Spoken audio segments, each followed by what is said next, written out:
Thank you and good afternoon, everyone. Welcome to our August council meeting. After this meeting, we'll be into September, which is early parts of fall. So welcome and thank you for coming. You can ask anyone today disclosure of pecuniary interests under the Municipal Conflict of Interest Act. Please declare them if there is. Councillor Dirksen. I have one, Mr. Mayor. It's item 10B10, police agricultural land policy from the Clerk's Department. Our family farm is currently renting agricultural land owned by the town. Okay, thank you. Anyone else? Hearing none, we'll move along then to the minutes of the previous meeting.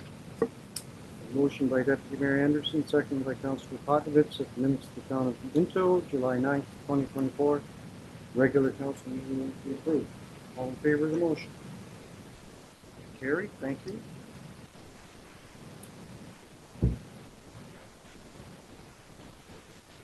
We have a motion by Councillor Zimmerman, seconded by Councillor Elliott, that the town of Minto convene into committee of adjustment.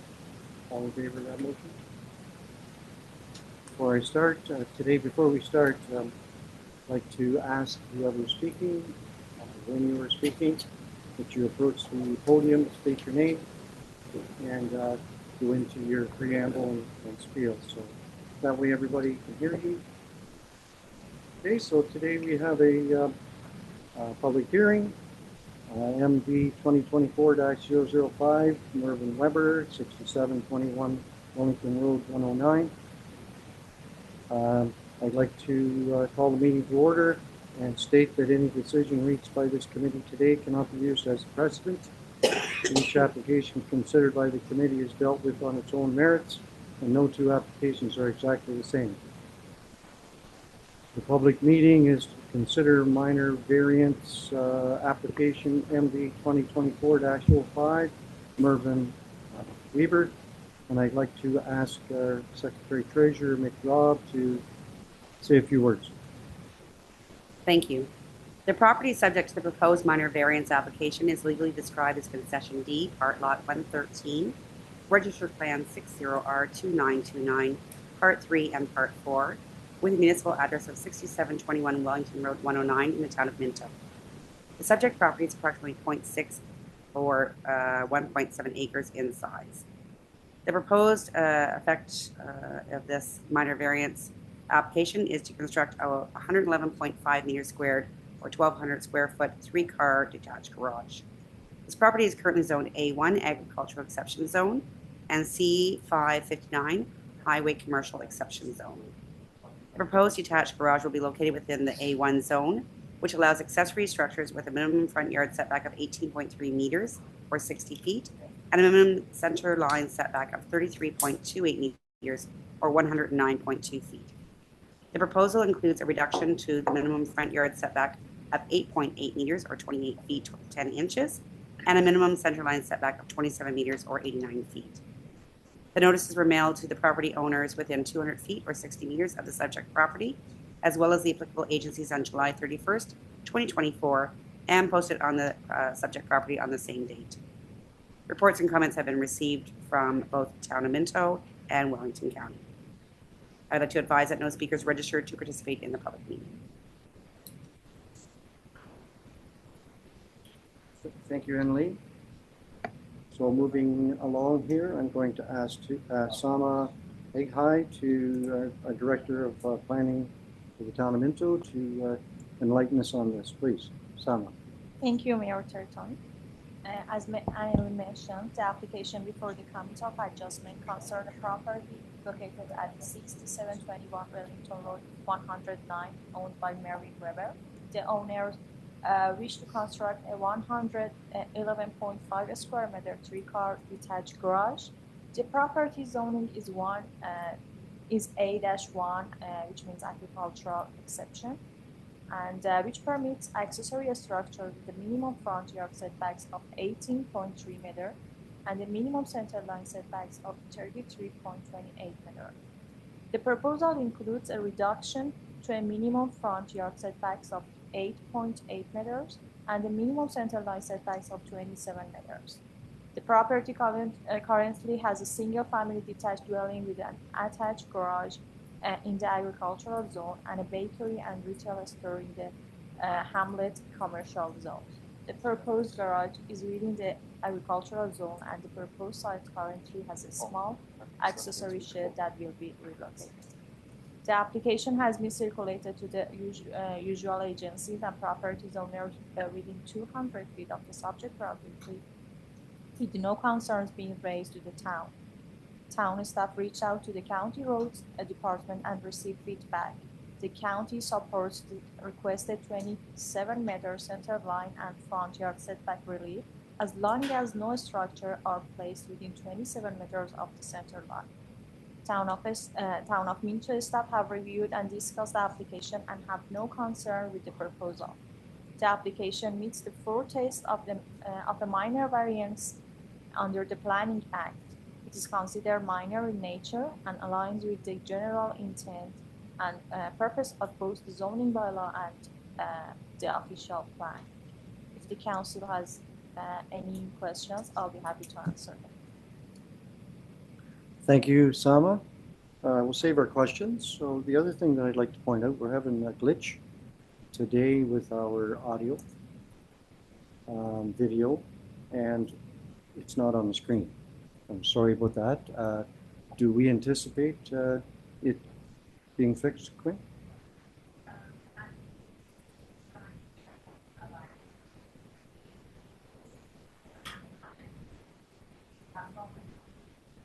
Okay.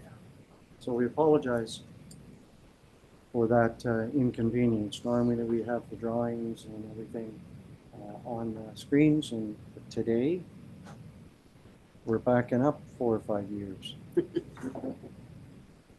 So I'm going to ask the owner applicant, Mervyn Weber. Is that Weber or Weber? Help me with that. 2 Bs. Would you like to speak, please? Podium. Is there anything you want to add? I don't think he's here. He's not here? Oh, I thought he was. Sorry. Okay. Sorry, I was looking at you and I knew better. Oh, sir. Do you want to go state your name just for the record? At the podium, please, sir. My name is Paul Martin. I'm here for.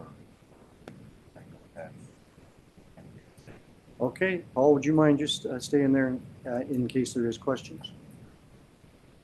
So we're going to move along. Is there anyone else want to speak to this application? Don't think there was anybody signed up, so we'll move along to questions from the committee. Any questions for Paul or Sama or Terry in reference to this severance, minor variance? Go ahead. Sorry, Councillor Dirksen. Thank you, Mayor Turton. I'm just wondering the minimum center line setback. What is the idea of that? Is that like it's fairly significant, really? So minimum or proposed is fairly significant. I'm just wondering, does anybody know what the reason for that is? Yes. The rationale for it is if the road is actually not centered within the road allowance, it still allows for adequate room for snow removal. That's lots of room for snow removal, yeah. Yes. So the way that the center line setbacks are calculated, so it's the minimum front yard setback, so the 60 feet, plus half of what the normal road allowance is. And with respect to a county road, I believe half of the road allowance is 49.2 feet. So that's the rationale in behind it. Okay, that's interesting. Okay, thank you. Other questions? I was interested in that as well, Terry. Have we seen that center line setback on other drawings, or is this a first? No, we have seen it. For the most part, the center line setback they do comply with, but in this case, it's both front yard as well as center line. I believe there's another center line setback at the next minor variance as well. So yes. Ironically, it's relief for the same thing twice. Okay. Go ahead, Councillor Potnovitz. Yes, through you, Mayor. Just to follow up on that, that's just on county roads, right? So actually, no, there are three different centerline setbacks that we deal with. So the town has a 33.2 foot centerline setback for our normal 66-foot right-of-way. County, as I mentioned, is 49.2, and then off the top of my head, MTO roads are 59 and change. So it does apply for all types of roads.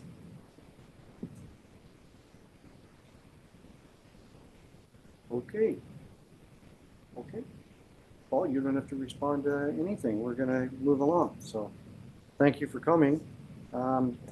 We are going to choose the approval, being as we don't have many questions, and I'm going to ask Secretary Treasurer Nick Robb to read the. Thank you. So yes, I'll provide a resolution for the committee to consider. Upon a resolution being carried or defeated, the notice of decision of the Committee of Adjustment is to be signed by all members of the Committee of Adjustment in favor of the decision. So it would be that the Town of Minto Committee of Adjustment approves the application by Mervyn Weber for property legally described as Concession D, Part Lot 113, Registered Plan 60R2929, Part 3, Part 4, municipally known as 6721 Wellington Road 109 in the Town of Minto to provide relief from Sections 8.5.2.3 and 6.31, which requires a minimum front yard setback of 18.3 meters, 60 feet, and a minimum centerline setback of 33.2 meters, 109 feet. Thank you. Do we have a mover and a seconder for that motion, please? Councillor Zimmerman, Councillor Dirksen. Okay, so any other further questions? Hearing none, I'm going to call the question. All in favor of this motion? I'm going to state that anyone wishing to receive a copy of the notice of decision of the Committee of Adjustment in respect to the minor variance application must make a written request to the clerk of the Town of Minto at 5941 Highway 89 Hairston, NOG 1ZO, or by email at anneline@town.minto.on.ca. And I'm going to adjourn this public meeting. Thank you. Second one on the agenda today is Jeffrey Dara at 6175 Minto Normandy Town Line, MV 2024-006. And I'm going to call the public meeting to order, public hearing to order, and state that any decision reached by this committee today cannot be used to set a precedent. Each application considered by the committee is dealt on its own merits, and no applications are exactly the same. The public hearing is to consider minor variance application MV 2024-06 for Jeffrey Dara. I'm going to call on the Secretary Treasurer to read out the following information. Thank you, Chair Turton. The property subject to the proposed minor variance application is legally described as Minto Concession 18, Part Lot 18, Part Road Allowance RP 60R2598, Part 1, Registered Plan 61R11245, Part 3, and is municipally known as 6175 Minto Normandy Town Line in the Town of Minto. The subject property is approximately 1.0562 hectares or 2.61 acres in size. The purpose and effect of this minor variance application is to provide relief from Clause 6.201B2, Section 6.31, and 8.5.2.3 of the Town of Minto's Comprehensive Zoning Bylaw 0186 as amended. This relief is intended to facilitate the construction of a detached single-family home with reduction to their front yard setback, the centerline street setback, and the natural environment zone setback. Clause 6.20.1B2 requires a minimum natural environmental zone setback of 3 meters or 9.8 feet, whereas 0.5 meters, 1.64 feet is proposed. Section 6.31 requires a minimum centerline setback of 28.3 meters, 92.8 feet, whereas 16.3 meters or 53.48 feet is proposed. Section 8.5.2.3 requires a minimum front yard setback of 18.3 meters, 60 feet, whereas 7.3 meters, 24 feet is proposed. Additional relief may be considered at this meeting. The notices were mailed to the property owners within 200 feet or 60 meters of the subject property, as well as the applicable agencies on August 1st, 2024, and posted on the subject property on same date. Reports and comments were received from the town of Minto, Wellington County, as well as Saugeen Valley Conservation Authority. I can advise that there is no registered speakers, although I know that the owner was going to come online, but it appears that he is not online at this point. His architect is online, Scott Closely. Okay, so I'm going to ask Town of Minto Director of Planning Coordinator, Sama Hahai, to give us more information, please. Thank you, Mayor. The application before the Committee of Adjustment concerns a property located at 6175 Minto Normanby Town Line, owned by Jeffrey Darrow. The subject lands are designated as secondary agricultural core greenlands and greenlands in the county official plan.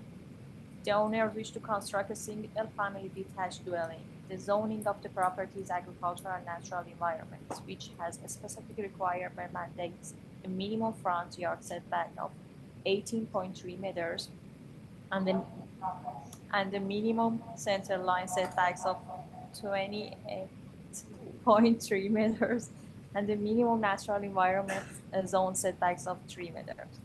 The proposal includes a reduction to minimum front yard setbacks of 7.3 meters and center line setbacks of 16.3 meters and natural environment zone setbacks of 0.5 meters. As the section 2.6 of the bylaw states that the boundary of the natural environmental zone can be more precisely determined by the applicable conservation authority on April 5th, 2024, Saugeen Valley Conservation Authority staff issued a permit for the construction of the dwelling unit with an attached garage and septic system. The application has been circulated to the usual agency and property owner with 200 feet of the subject property with no concern raised to the town. As I mentioned before, despite most of the property being within the Saugeen Valley Conservation Authority's regulated area for prohibited activities, the permit for the dwelling, garage, and septic system was approved on April 5th, 2024. Town of Minto staff have reviewed the application and have no concern, but since the municipality of the West Gray provides winter maintenance along the portion of the Minto Normanby Town Line, any comments from the West Gray Public Works Department should be considered as a condition of approval. The application meets the four tests of a minor variance under the Planning Act. It's deemed minor in nature and aligns with the general intent and purpose of both zoning bylaw and official plan. If the council has any question, I'll be happy to answer. Thank you, Sama. We'll get to the questions in a few minutes. Mr. Koslag is on the line. Is there any comments?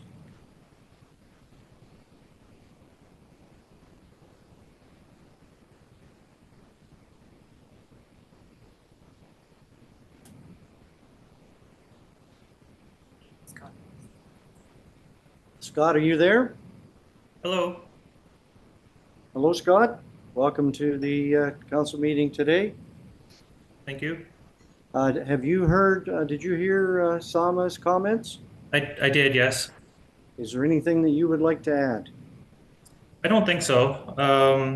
In respect to the Saugeen Valley, it's just one corner of the foundation comes within that half meter of the boundary. Everything else is kind of the lot becomes kind of like a triangle shape. So when the square foundation meets that corner of the boundary, that's where it touches closest. Everywhere else is within that 3 meter boundary that the town asks for. And then the front setback is as stated in her comments. Okay. Thank you. Jessica, is there anything that you want to add? I'm sorry to put you on the spot, but no, okay, so your report is here, so I'm going to, is there any, sorry? Oh, no, I'm good. Okay, all right. Anyone else want to speak to the application? Okay, so I'm going to open it up to the committee for questions. Questions for, go ahead, Deputy Mayor Anderson.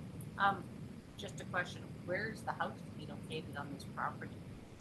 We have, or at least I didn't have a diagram of the plan, I just have a piece drawn out. I'm wondering why the need for the minimum front yard setback. Okay. It's pretty substantial. So within that, the outline of the property, as Scott mentioned, there's a triangular portion that falls outside of Saugene's regulated, outside of Saugene's established natural environment boundary. So the only way to establish the house is to sneak it into the one corner. I apologize for not. Terry, I think on page 3, that figure 2 kind of shows it the best. It shows the red lines of the SPCA, and then there's just a triangle there that's where the house would be located in that triangle. If that makes sense. See the triangle. So within that green hatched area in figure 2, that is basically the portion of the property that is outside of the natural environment boundary. That's where the house will be placed there. It's in South Beach. Oh, okay. So kind of the upper left-hand corner of the property.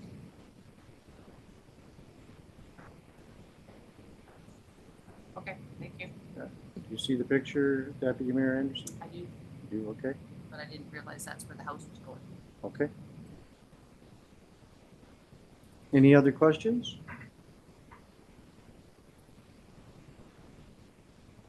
Okay.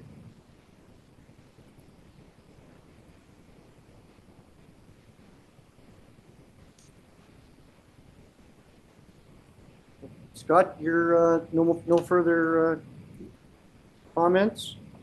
Nope. Okay. And okay. So I'm going to ask our Secretary Treasurer to for the committee to consider approval. All right, I will provide a resolution for the committee to consider. Upon a resolution being carried or defeated, the notice of decision of the Committee of Adjustment is to be signed by all members of the Committee of Adjustment in favor of the decision.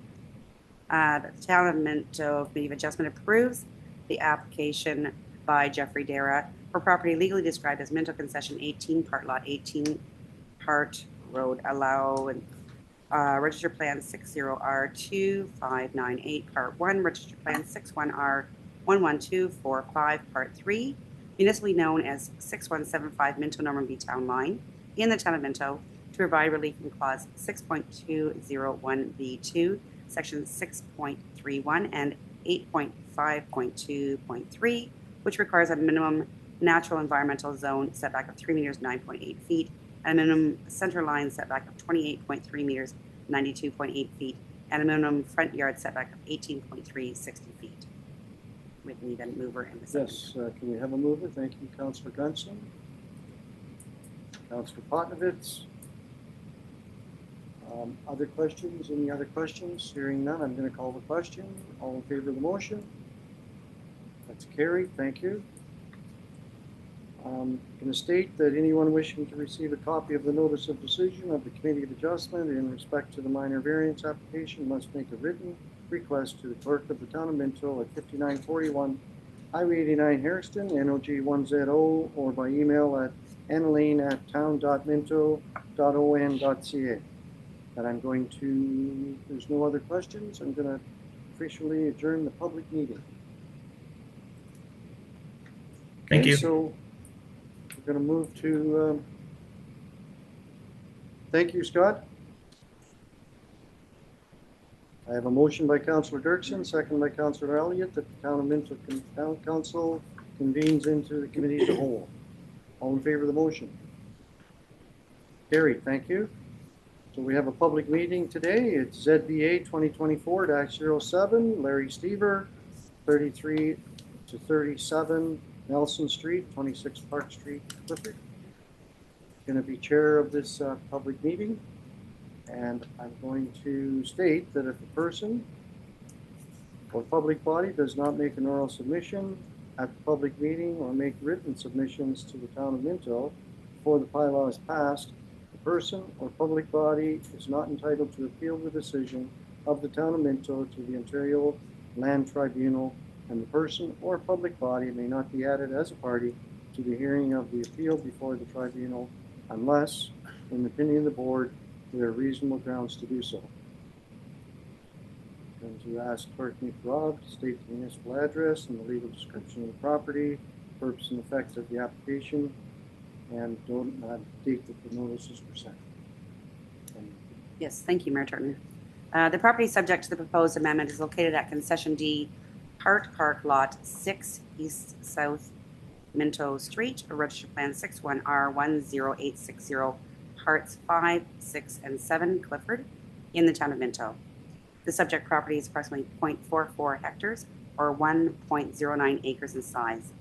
The purpose and effect of the proposed zoning bylaw amendment is to rezone the subject lands being Parts 5 and 6 on Nelson Street West from residential R1B to a site-specific residential R1B 17 zone to permit a reduced minimum lot frontage of 14.6 meters or 47.9 feet, whereas 15 meters, 49.2 feet is required for the proposed lot to permit single detached dwellings.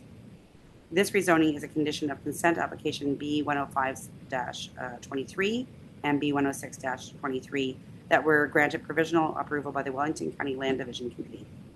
The proposed consolidation severed lot and the two retained lots will each consist of approximately 238 meters square or 8.18 acres. The zoning bylaw amendment is also to rezone the subject lands being Part 7 on Park Street West, which consists of 2,201.59 meters squared, approximately 0.54 acres, from residential R1B to a holding residential R2H zone for future residential development when municipal services are available. The whole provisions may be lifted once municipal services are extended to the property. Additional relief may be considered at this meeting. The notices were mailed to the property owners within 400 feet or 120 meters of the subject property, as well as the applicable agencies, and posted on the subject property on July 17, 2024. Reports have been received from Wellington County, Town of Minto staff, Saugeen Valley Conservation Authority, as well as Taylor Inkster, a neighboring property owner, with a letter of concern. And that's back to you, Mayor Turner. Okay, thank you very much. I'm going to ask our county planner, Jessica Rohn, to provide comments. Thank you, Mayor Turton. So today's statutory public meeting for applications FBA 2024-07 is for the lands located at 33 and 37 Nelson Street West and the lands located at 26 Park Street West in Clifford. The applicants are proposing to rezone the lands on Nelson Street to a site-specific R1B zone to permit a reduced lot frontage as a result of a recent consent application. The applicants are requesting 14.6 meter lot frontage where the required minimum for the R1B zone is 15 meters. The applicants are also proposing to rezone the lands on Park Street West to a R2 zone with a holding provision with the intention of future consents to create similar lots to the Nelson Street properties once services are available. The intent for this R2 zone would be that they wouldn't have to come back for a relief for a reduced lot frontage there. It would be permitted within the R2 zone. My report in today's agenda has provided a review of the applications in terms of the PPS, the growth plan, and the county official plan. I just wanted to make one note in my report, as well as a notice, that the applicants had confirmed that the property size in that didn't quite add up. So it is 728 square meters for those new lots, or 0.18 acres. So that was just clarification, but there was no relief required for the lot area. That was just additional information there. I've provided a review of the proposed, I provided a review in my report regarding low density as well as medium density development, as the lot on Park Street is larger and could accommodate other uses in the R2 zone. However, their intention is to do single detached, but we just wanted to provide a review for both low density and medium density development that could be accommodated depending on what their plans are if something changes in the future. And as I mentioned, the applicants or the R2 zone would have a holding provision placed on that property until services are available. And we're also considering putting a stormwater management can be adequately addressed as in the holding provision there as well. So that concludes my presentation today, and we would be coming back with a later recommendation report and bylaw for council to review after today's public meeting. Thank you, Jessica. Next is Sam Hoghai she's the Town of Minto Planning Coordinator. Please provide your comments. Sama? Thank you, Mayor. I just want to add the application has been circulated to the relevant agencies and property owners within 400 feet of the subject property. The following comments have been raised. The town received comments from Saugeen Valley Conservation Authority confirming that the property is within their approximate screening area. Their comments dated March 14th, 2024 on consent applications B105-23 and B106-23 confirm that the proposal complies with the section 3.1 of the natural hazard policies in the provincial policy statement and local planning policies. Wellington Source Water Protection reviewed the proposal and determined that it does not pose a significant drinking water threat. Therefore, Section 57 prohibition and Section 58 risk management plan do not apply. Section 59 notice has been issued and additional notices will be required before a building permit can be granted. A written submission has been received from the owner of the property at 29 Nelson Street West, expressing concerns about the proposal, mainly citing intensification concerns. Town of Minto staff have reviewed the application and discussed it. Public Works required the applicant to have an engineer confirm that the existing stormwater management design and pond can handle the increased density and impervious area resulting from the proposed residential zone. This confirmation must be provided before the whole provision on the Park Street parcel can be lifted. If any modification to the stormwater system design or the existing stormwater management plan are needed, the owner must address this before the whole provision can be removed. If the council has questions, I'll be happy to answer them. Thank you, Sama. Next, Larry or Marie, please attend the mic. This is Marie Leroy,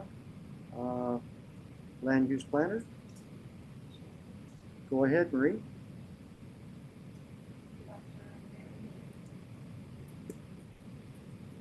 Good afternoon, Chair Turton, members of councils, and the public. I am Marie LeBrew, a land use planner, and are here today to represent Larry Stever, who is the owner of the subject property. Mr. Stever is also here today. I will try not to take up too much of your time and just add a few points regarding the subject property, surrounding uses, and how the proposed development and rezoning is consistent with provincial policies, conforms with county policies, and would be considered appropriate and a compatible use within the neighborhood. The subject property is currently 2 lots on Nelson Street, each having 22.1 meters or 72.5 feet of frontage, with a depth of 49.8 meters, which is 163.43 feet in depth, with an overall area of 1,100.75 square meters or 11,800 square feet.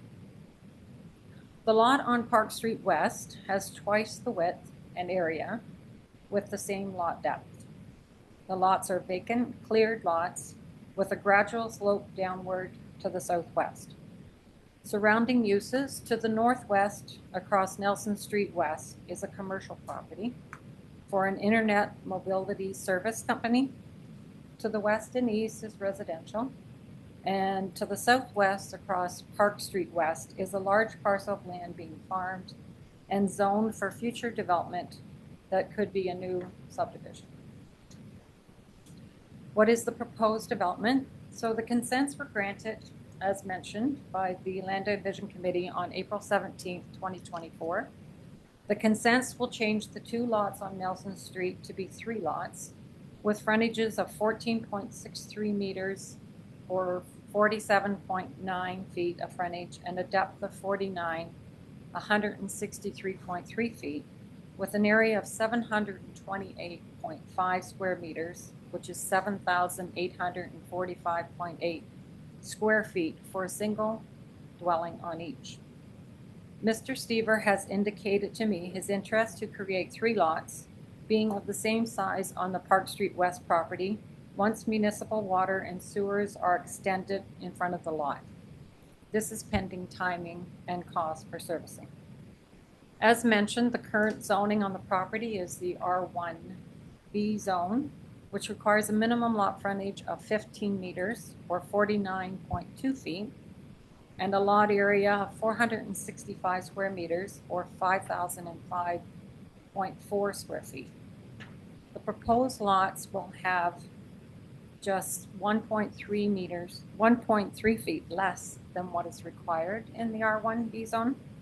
And the proposed lots will have 728.5 square meters, which the current zoning, it's much larger than what the current zoning requires and is much larger than what is generally developed in urban centers on full municipal water and sewer services.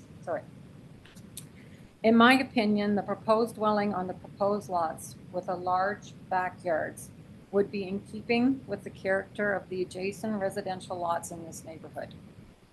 The rezoning of the lot on Nelson Street West is required to satisfy the condition of consent and to only reduce the minimum lot frontage by 1.3 feet.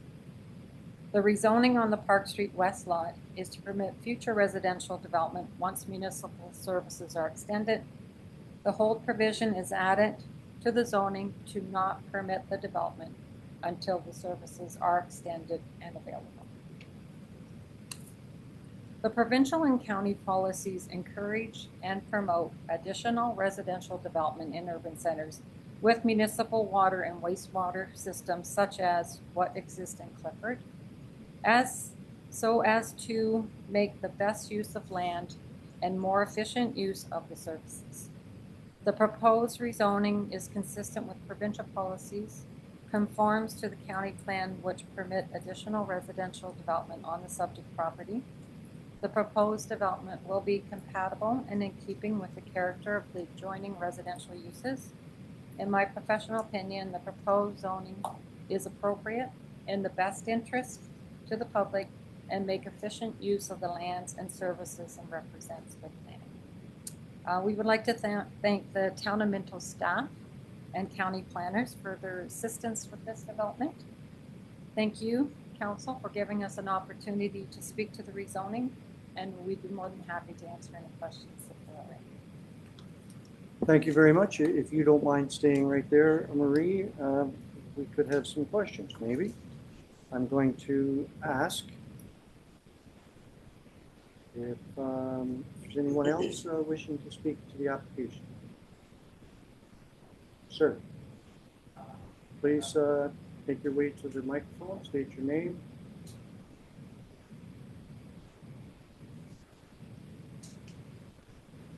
Hi, my name's Jacob Brownson. I don't have a lot to say on this. I just know that they're shrinking the size of the lots, the lot frontage on the properties behind my house and other neighbors' houses. Not for this. In my opinion, it'll be cramming 3 short houses into a very long distance. That's all I have to say about it. One more thing. The drainage is also not the greatest for the surrounding houses, so I think adding 3 will not be the greatest for either of the houses around. Okay. Does somebody want to respond to these 2 items? Terry, go ahead. So, thank you, Mayor Turton. With respect to the reduction to the frontage on the Nelson Street lot, as was reported in both Sama, Jessica, and Marie's report, that the proposed frontage for these three lots is only 1 foot 3.5 inches narrower than what the current zoning permits. So I wouldn't say it's a drastic reduction with what happens.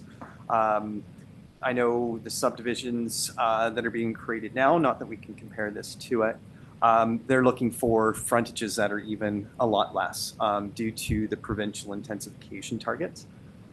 With respect to the grading of those lots, prior to the issuance of a building permit, we will require a lot drainage and grading plan to be submitted and approved by the town before, again, as I mentioned, we can issue a building permit.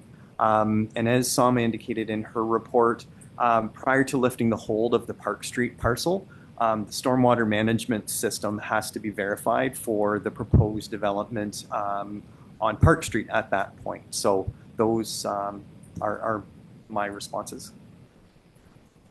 Okay, thank you. Gary? Jacob, those two questions come up quite often.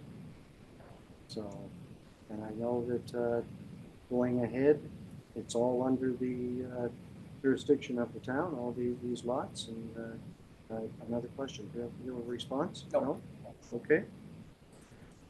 All right, so I'm going to open it up to council.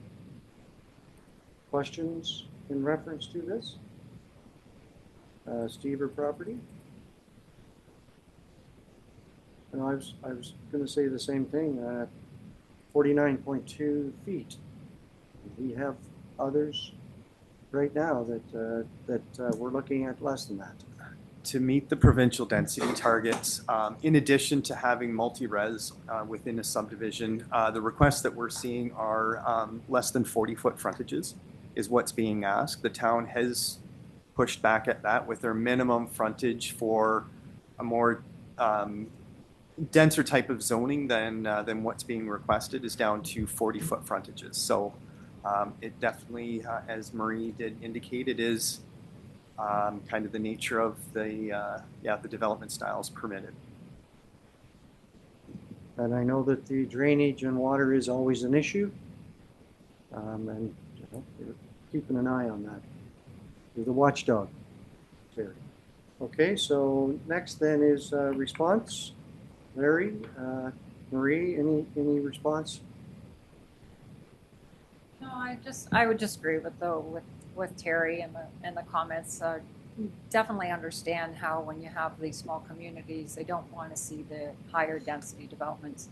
It's very common, but I think with what Larry's proposing, and that's what's his intent, was to try to keep it within meeting the neighborhood. I mean, you could possibly go and put something higher density on there, but that wasn't his plan. He did want to keep it so that it was single family dwelling lots.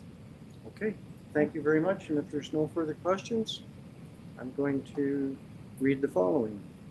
If you wish to be notified of the decision of the Council of the Town of Minto in respect to the proposed zoning bylaw amendment application, you must make a written request to the Clerk of the Town of Minto at 5941 Highway 89, Hairston, NOG 1Z0 1Z0, or by email at annaline@town.minto.on.ca. And if there is no further comments, I'm going to adjourn this public meeting. So the meeting's adjourned. Thank you very much. I'll take a moment if anybody is interested in leaving. Now's the appropriate time. And we're going to get into municipal drain number 14. I'm going to, so this is a notice of engineers report, section 78 of the Drainage Act, municipal drain number 14. I'm going to act as chair of the public meeting.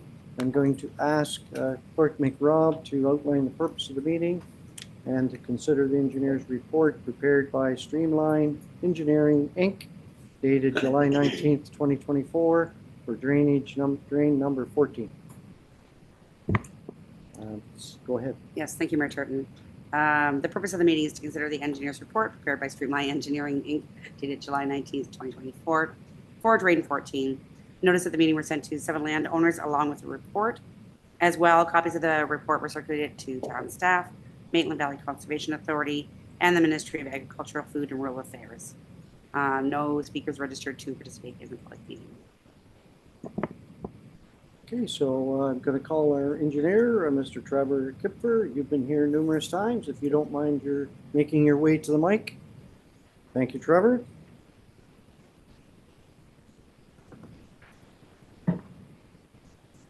Thank you very much, Mayor Turton and Council, for the opportunity to be here tonight. As you mentioned, my name is Trevor Kipfer. Cody Kipfer is accompanying me here today. We're with Streamline Engineering based out of Millerton, Ontario. Certainly appreciate the opportunity to be providing services for the town of Minto. We were appointed this past May to provide for an improvement to Minto Drain number 14 to address drain outlet and flooding issues for properties near the intersection of the 8th line and Road 1 North, just to the east of town here. We had an initial site meeting for the project back on May the 16th. And following the site meeting, we completed some investigation survey and came up with some preliminary design and presented it to the landowners on an information meeting on June the 12th.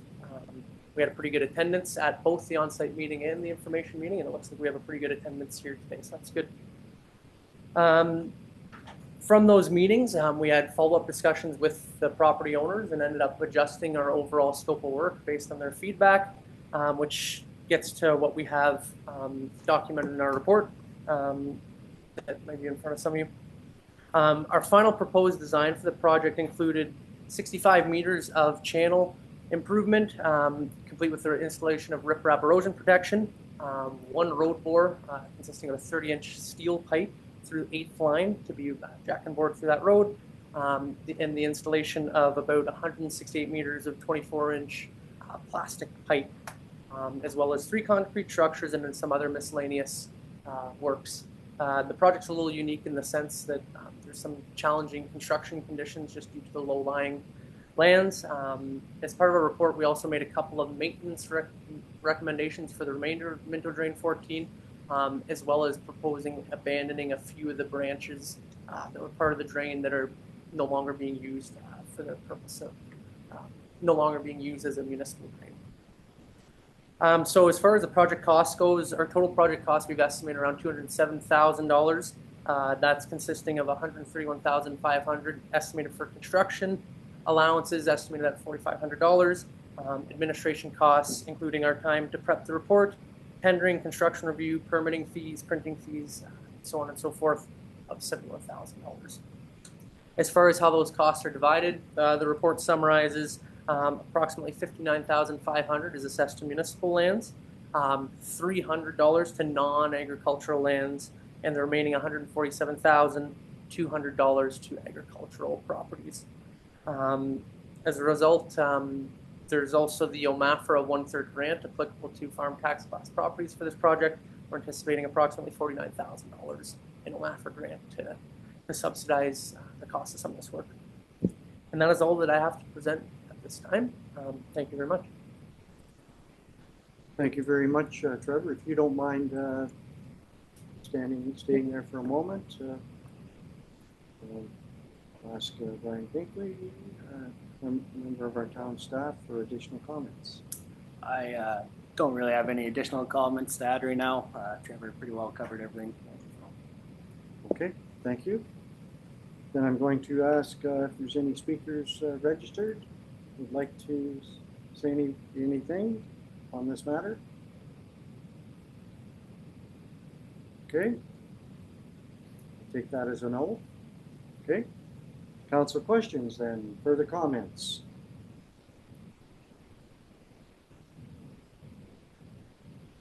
Hearing none, we've had 2 meetings. Everybody seems to be happy. I know when we're talking dollars and cents, sometimes it's not.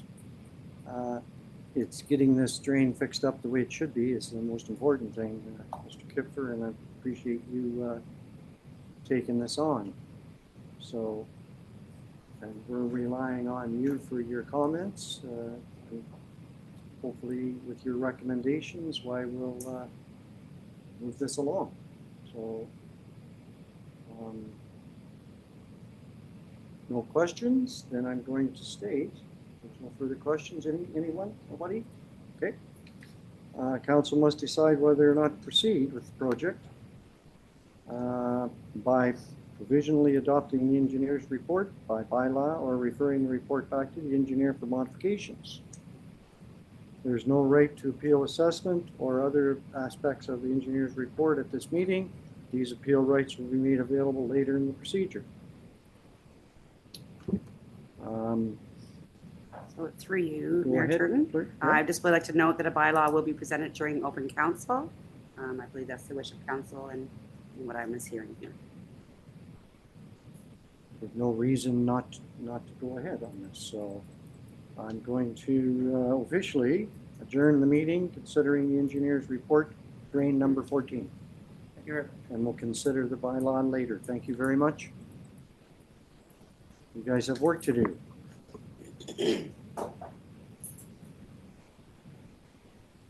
So today we have, thank you gentlemen for coming.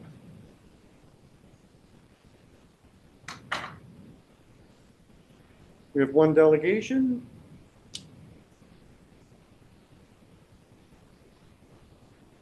Okay. One delegation today, and that's our Maitland Valley Conservation Authority Watershed Strategy Summary, Mr. Phil Beard, and Mr. Councillor Ed Potnovitz is going to present the delegation. For those of you that aren't aware, Mr. Phil Beard's been here numerous times, and Councillor Potnovitz is our representative to the Maitland Valley Conservation Authority, representing Minto, Mapleton, and Wellington North. So, Councillor Potnovitz, go ahead. Yeah, thank you, Mayor Turton, and members of council. So I'm going to tag team with Phil today, and we're going to go over this watershed strategy presentation. So I'm just going to briefly explain why the strategy was developed. The Ministry of Natural Resources requires all conservation authorities to develop and implement a watershed strategy. So the strategy must be submitted to the ministry by December 31st of 2024. So the ministry requires each conservation authority to consult with member municipalities and other stakeholders and obtain their feedback on the proposed strategy. Maitland Valley Conservation Authority has decided to base our strategy on a 3-year work plan that was developed in October of 2023. The work plan outlines Maitland Valley Conservation's major activities that will be undertaken from 2024 to 2026. We are basing the strategy on our 3-year work plan. We have taken this approach because it is extremely difficult to be able to plan more than 3 years ahead. You have a summary of the watershed strategy in a council package, and the full document will be available within the next few weeks. Since you have already had a chance to read the summary, Phil and I will just review some of the major activities and get your feedback on any activities of interest or that you would like more information about. Phil, if you wouldn't mind taking over. Great, thank you, Councillor Podnowitz and Mayor Turton and Council. It's a pleasure to be here. And I'm just going to try and hit some of the highlights of the strategy summary. Just to start off with, we are fortunate to live in a part of the world that has some of the best farmland in Canada. We have some of the finest hardwood forests in Ontario. The Maitland River is one of the best smallmouth bass fishing rivers in southwestern Ontario. And of course, we have the Lake Huron shoreline and Lake Huron, which is valued for recreation, tourism, and drinking water. Maitland Valley has established the following vision for the watershed, and that's we're working for a healthy environment. And our mission is to provide leadership to protect and enhance water, forests, and soil. So our objectives are helping our member municipalities reduce the potential for loss of life, property damage, and social disruption in areas that are subject to flooding and erosion, assisting municipalities and landowners to put soil and water conservation systems in place that keep soil and nutrients on the land and out of the water, to make sure that all our conservation areas set a high standard for conservation practices and are safe for the public to use. And of course, we're trying to find a good, stable financial base so that we can help our member municipalities develop healthy, resilient, and prosperous watershed. So I'll just hit some of the highlights in each service area. And the first one for corporate services is in 2 years, we have to renew our agreement with our member municipalities for our services and programs. This is a new requirement by the provincial government that every 4 years we have to go out and see which services you want to support and which ones you don't. So that's another reason why it's hard for us to plan more than 3 years in advance, because we have to renew our service agreements every 4 years.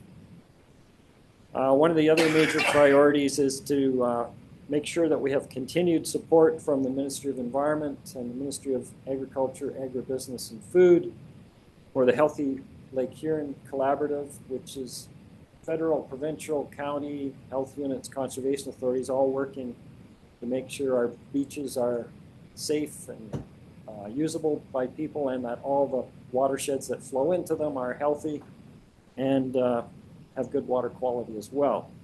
There's very few collaboratives like this in the province, so it's a very unique collaborative that we're trying to continue. And we're also working on an asset management plan for our critical equipment and infrastructure. I think everybody is doing asset management planning now. In terms of our flood and erosion safety services, there's over $1 billion worth of development and infrastructure located in areas that are at risk from flooding and erosion. Approximately $750 million of that is located on the Lake Huron shoreline, where we have about 800 to 900 homes and cottages located in areas that are subject to bluff erosion, gully erosion, and shoreline flooding and erosion. So there's a number of mandatory things that we must do according to the province. Is we must have an asset management plan for our flood and erosion control structures. So the Listowel flood control works and the Goddard Bluffs erosion control works are the only two that we have. We have to do a natural hazards outreach and education plan. And it's not a requirement, but one of the things we're working on now is we've got to find new cellular-based equipment to support our flood forecast system, because the company that was providing it is not providing it anymore, so we have to find a new supplier for that cellular-based equipment, of which we have some on the water tower in Palmerston. So thank you for letting us use that. In terms of our conservation areas, we have 28 conservation areas with a total of 4,500 acres of land to look after. Two of the other mandatory things that we must do for the province is develop a conservation land strategy and a conservation lands inventory. We have to identify any lands that might be able to be used for residential development. But none of our conservation areas are in urban areas where there are services that it could be connected to. But some of the urban conservation authorities may have to give up some land for residential development. We're also working on decommissioning all of our surplus infrastructure. And of course, as I mentioned, making sure all our conservation areas are safe for the public to use. With all the dead ash that we have around, we have to go around after every storm along our trails and make sure that there's no trees falling over those trails. In terms of watershed stewardship, the work that we do with landowners, our focus is on restoring the health of rivers and forests, helping to implement rural stormwater management systems, and working with landowners to improve soil health.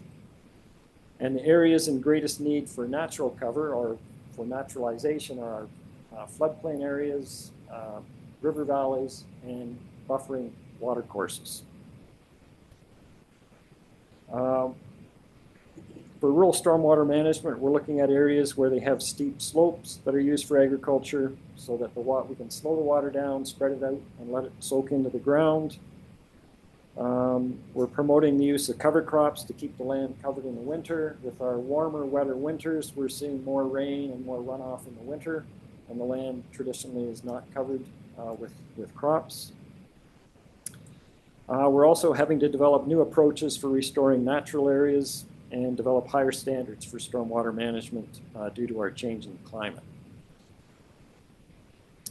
In terms of watershed health and assessment, our focus is to is to assess whether the health of the watershed's soil, rivers, and forests are improving or declining. You can't manage what you don't measure, so this work helps us to determine where we need to focus our efforts going forward. Because we all have limited resources, we want to try and get the biggest impact that we can for the resources that we have. We're also setting up science advisory committees because we want to ensure that we're using the best science available to do the work that we do. In the states where they have the Soil Conservation Service, they're tied right to land-grant universities, so they're always getting research done to help them improve what we do on the land. In Ontario, we don't, the conservation authorities aren't tied to universities, so we have to seek our own science support. And we don't get the science support from the province that we used to many decades ago as well. We're also using citizen science. We're working with volunteers to get them to help us collect information on the health of forests. So we can cover a lot more of the watershed than we can with our own resources. And we're learning that people are eager to help. They're interested in learning more about the health of the watershed as well. You know, they all live here too, and they care about the land.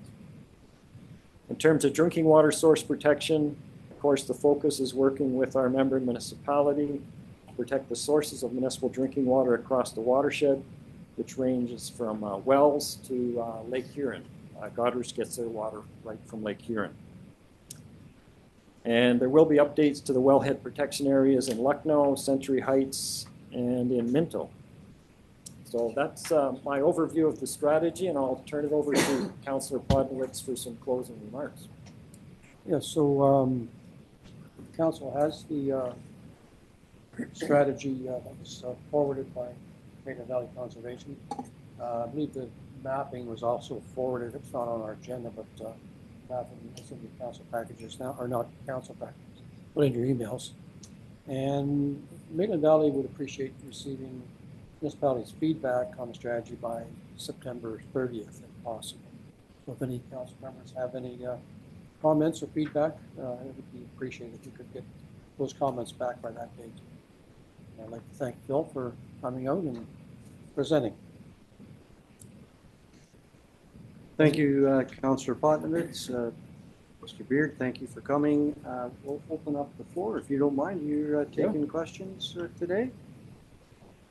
That's a wonderful report, and I know that every year you have this work plan that it seems like it far exceeds people you have to do the work plan, and I know how much work you do up at Maitland Valley and how you continue to run a tight ship with the money that Maitland Valley receives, and I know for a fact that we're well looked after because I spent some time up there, and I do talk the odd time to Minister Thompson, who is our Minister of Rural Affairs. She just thinks the world of Maitland Valley, and I know that you guys do a lot of work with the money that you're allocated every year. So if there's nobody that has any questions, we will, if there is questions, Phil, we'll get them ready and send them to by the deadline. But again, thank you for coming, and have a nice rest of the summer. Get that floor done. Okay, thank you very much for the invitation and the chance to present. Okay, thank you, sir. We're now at public question period. Just like to state that the mayor, as the chair of the meeting, has the duty to preserve order and maintain decorum throughout the meeting. Although council strives to hear and be responsive to residents' concerns, in order to preserve order, maintain decorum, and comply with the town's procedural bylaw, I wish to caution any participants in question period that the questions use, number one, the questions that use discourteous language will not be permitted. Number two, the questions that seek policies or bylaws outside the town's jurisdiction, including policies or bylaws that might violate human rights legislation, will not be permitted. And number three, anything that constitutes speeches or statements not in form of question will not be permitted. Number four, repeat questions will not be permitted, including the repetition of questions from prior meetings. And number five, all persons shall be limited to no more than 2 questions.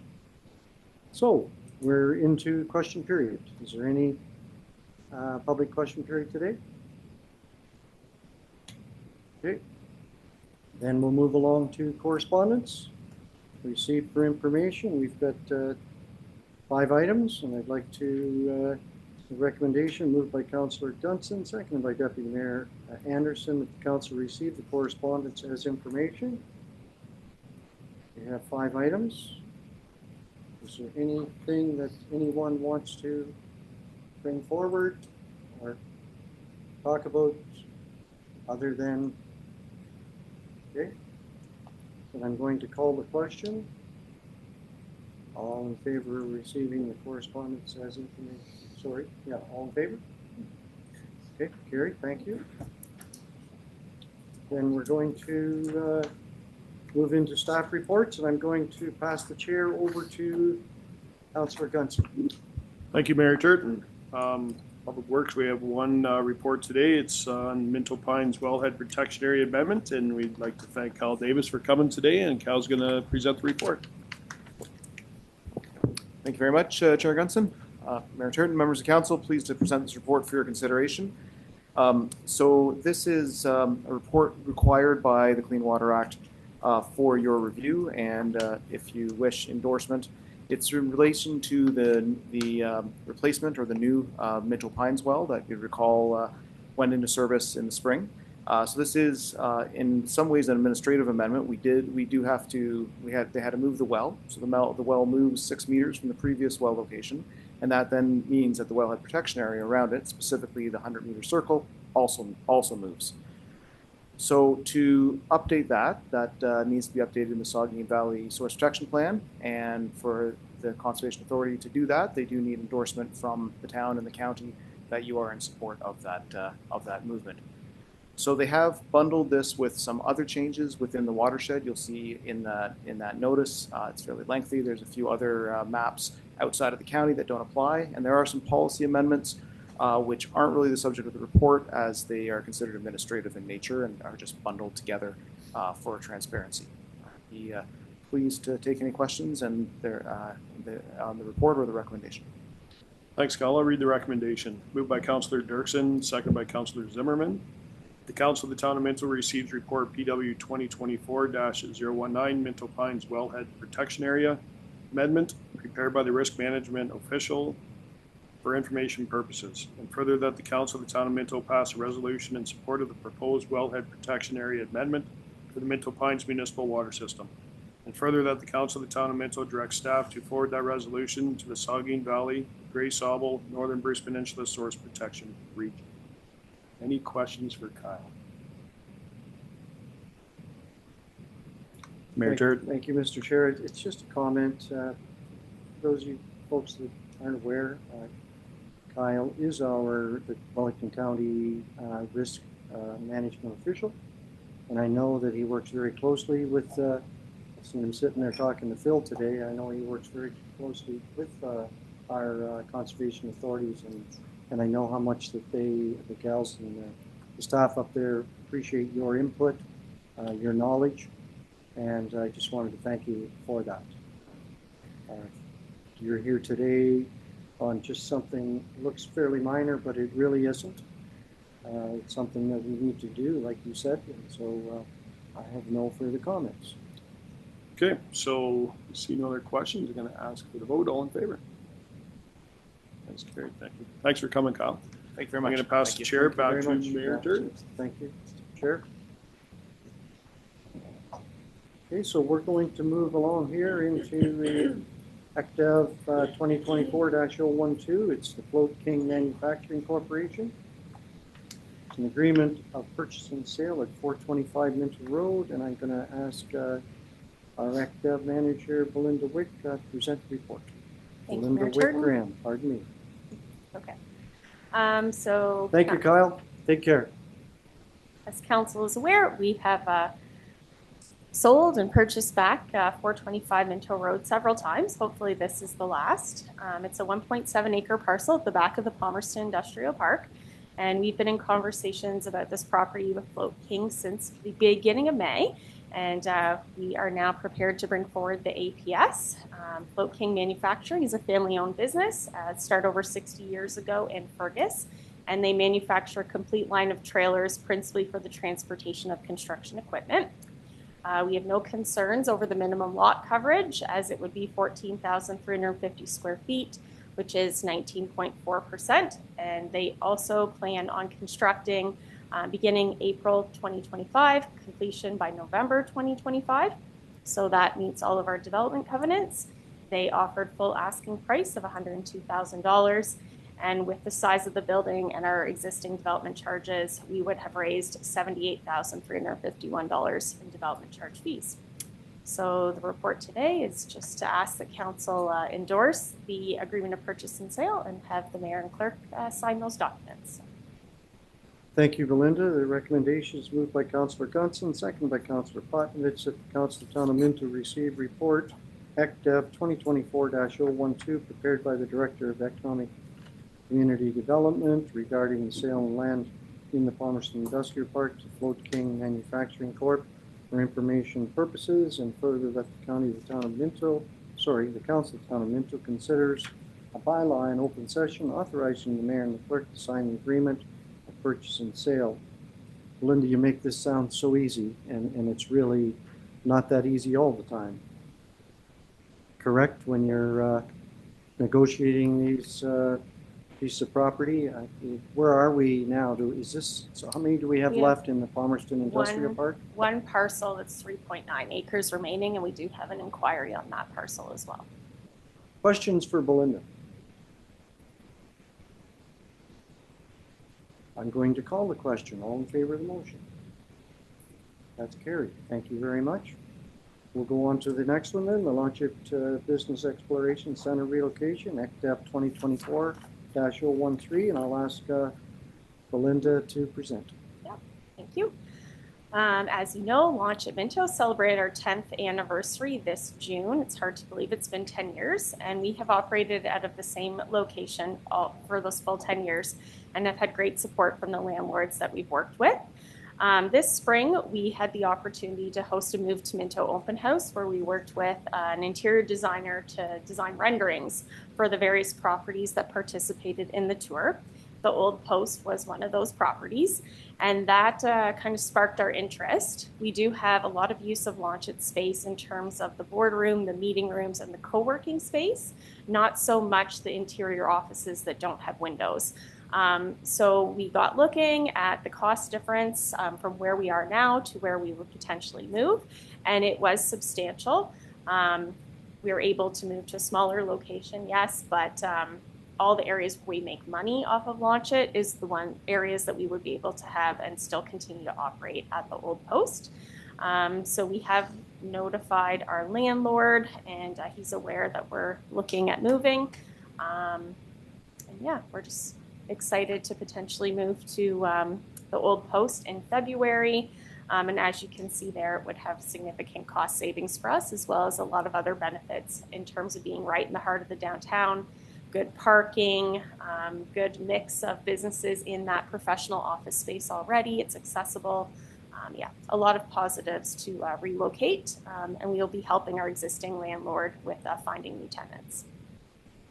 Thank you, Belinda. So I moved by Deputy Mayor Anderson, seconded by Councillor Elliott, that the Council of Town of Minto receives report ECDEV 2024-013, prepared by the Director of Economic and Community Development regarding the Launchit Business Exploration Center relocation for information purposes, and further that the Town of Minto Council considers a bylaw in open session authorizing the mayor and the clerk to sign the lease agreement and corresponding documents. Questions for Belinda?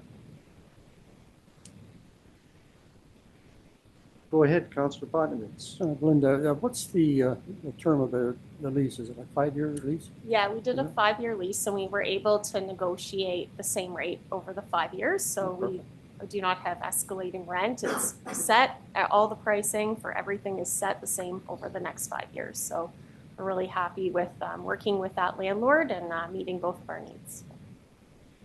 Very nice. I like the conceptual drawings there. showing the seating and everything else. I think it's going to be a nice space. Thank you. Yeah, we wanted to make sure if we were relocating, we'd be able to fit in everything we want to because it is a smaller space.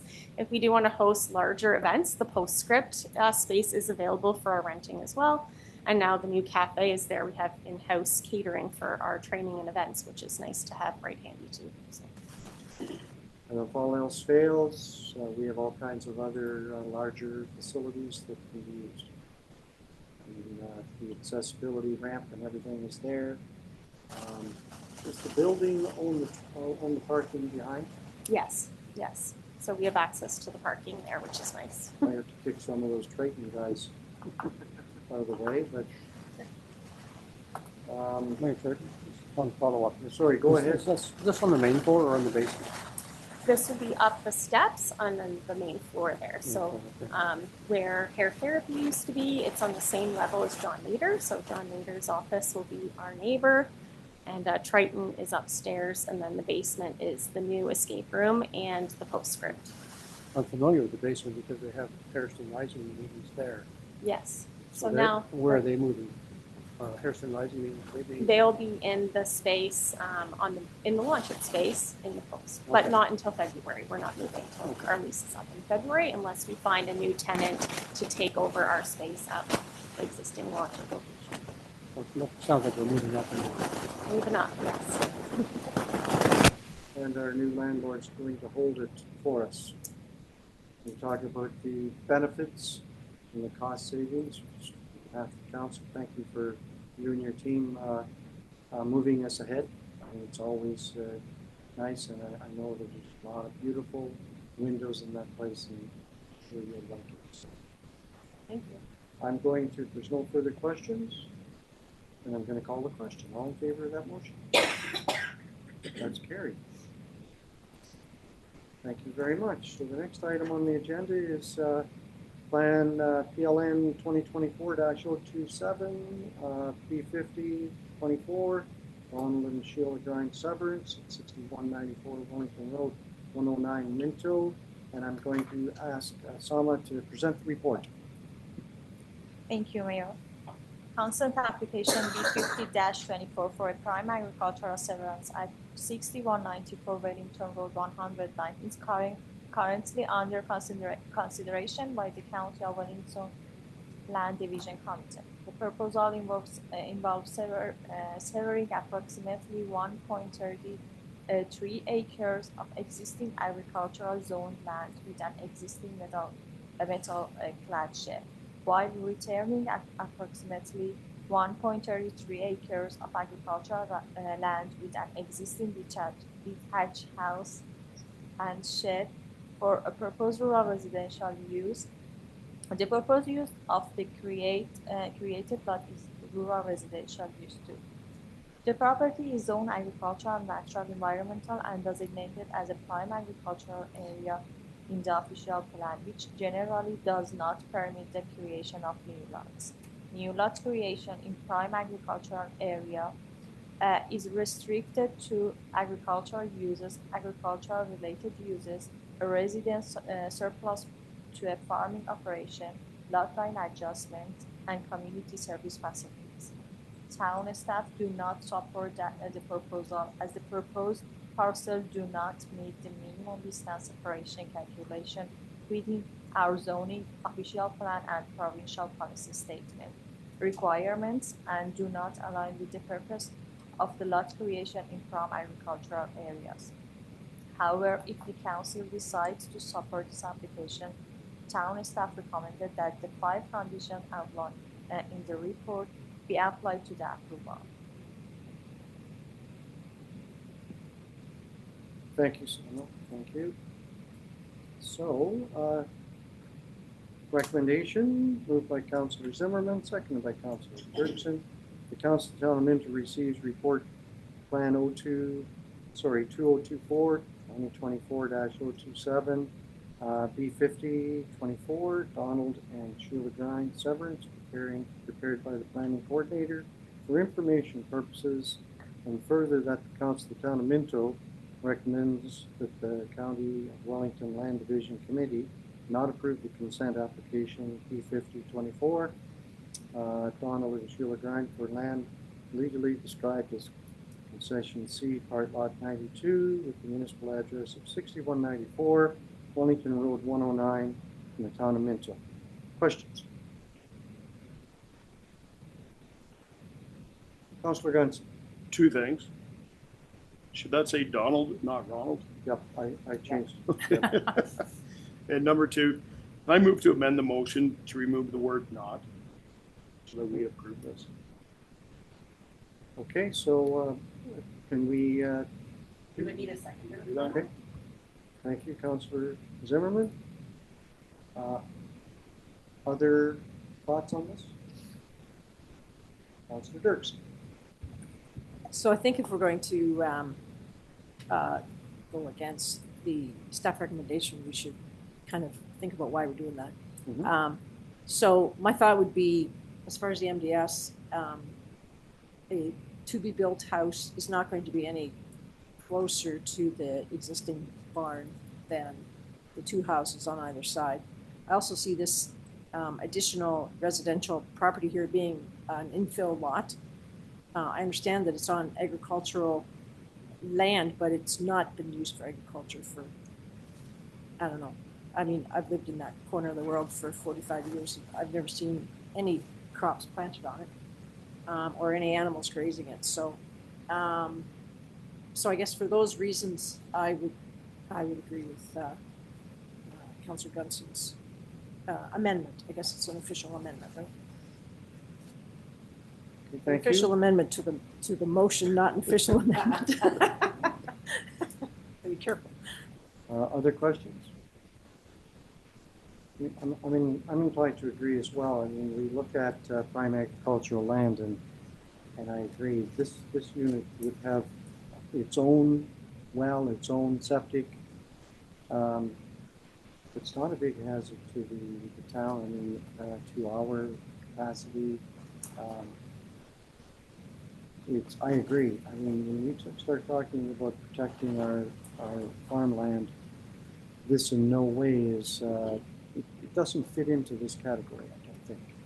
It's nice to be able to protect that land, but certainly has never had, or not, I agree, in the last number of years I've been around, there's never been corn or soybean or anything on that. And so I mean, we're, in this particular case, we're moving ahead with no serious issues. I think with the house, possibly there could be, if that's the same as the bylaws in town, there could be 3 dwelling units there, right?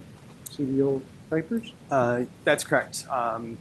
We have extended our additional dwelling unit zoning provisions to the rural area as well. So either Dawn at the existing house could construct an attached ADU as well as an additional ADU, or the new developer of that created parcel could do exactly the same. Okay. Thank you. Other comments? Tiffany or Anderson? So just to clarify this API, what is the distance currently?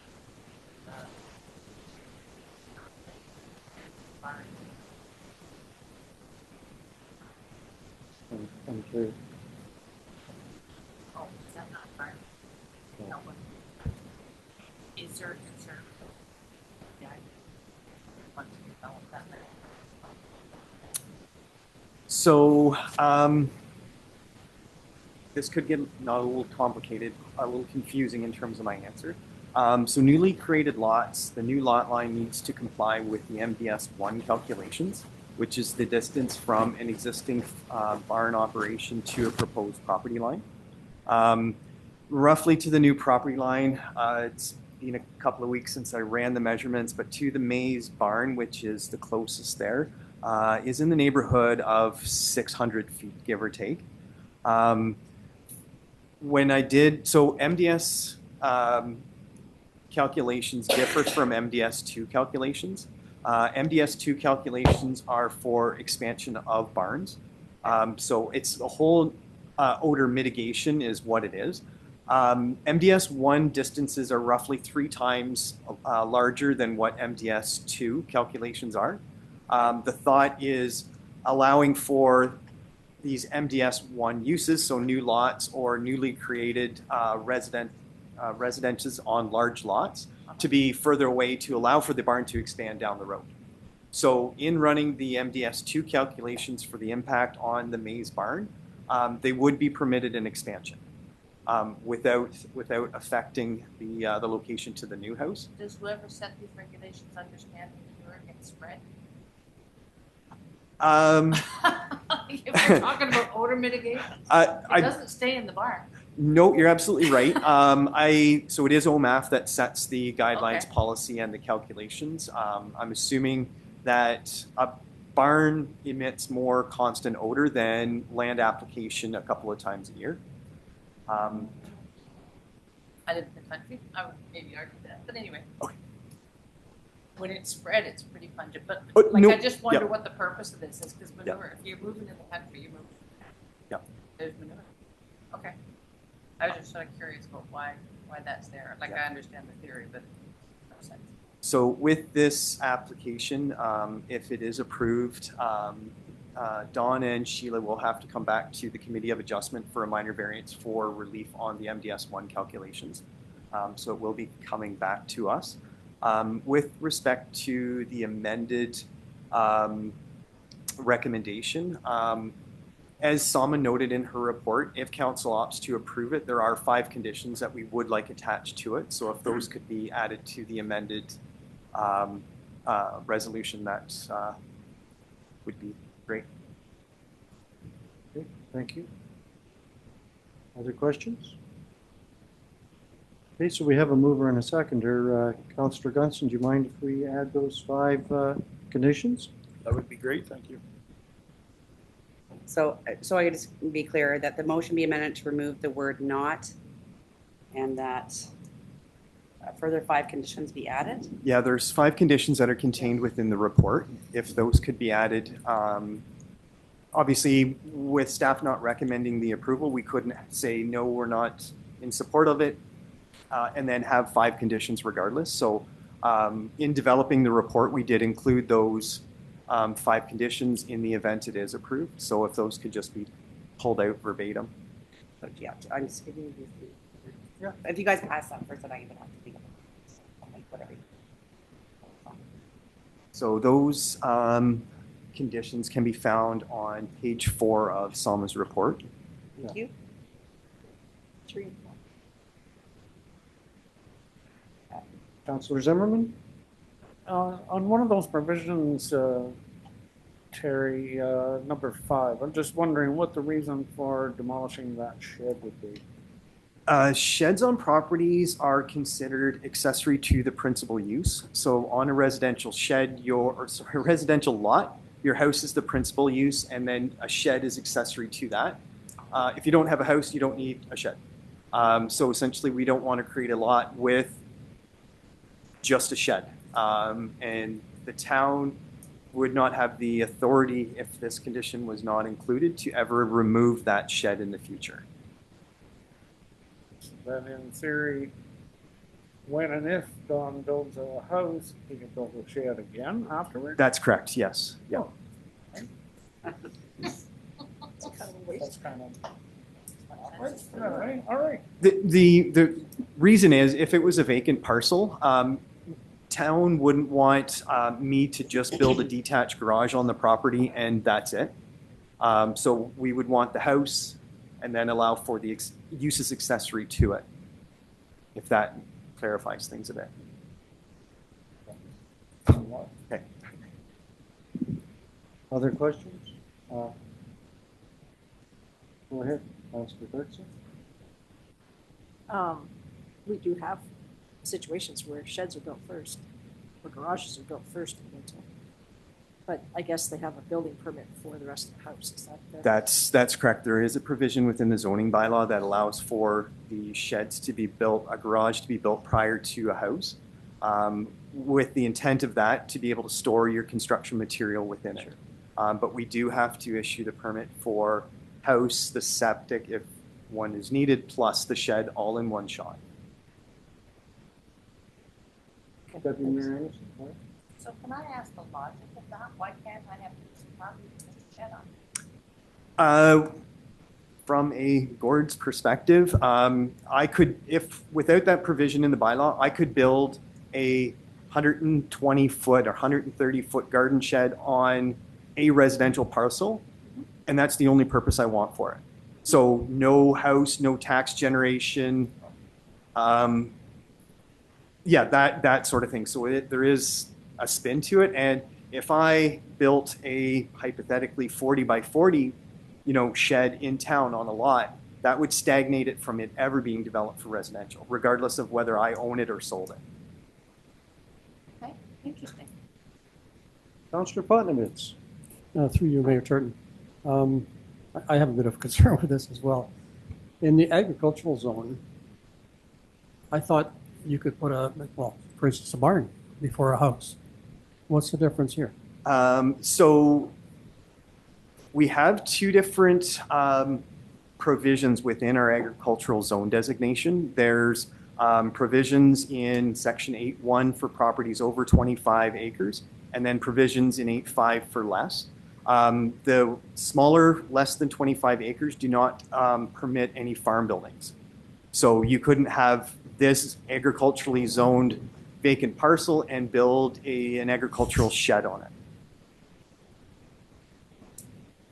Yeah, it doesn't make a lot of sense to tear a building down and then rebuild it afterwards. I understand why they do it in residential zones. You don't want a detached garage and never have a house there. But on an agricultural parcel, I don't understand why you couldn't leave that there.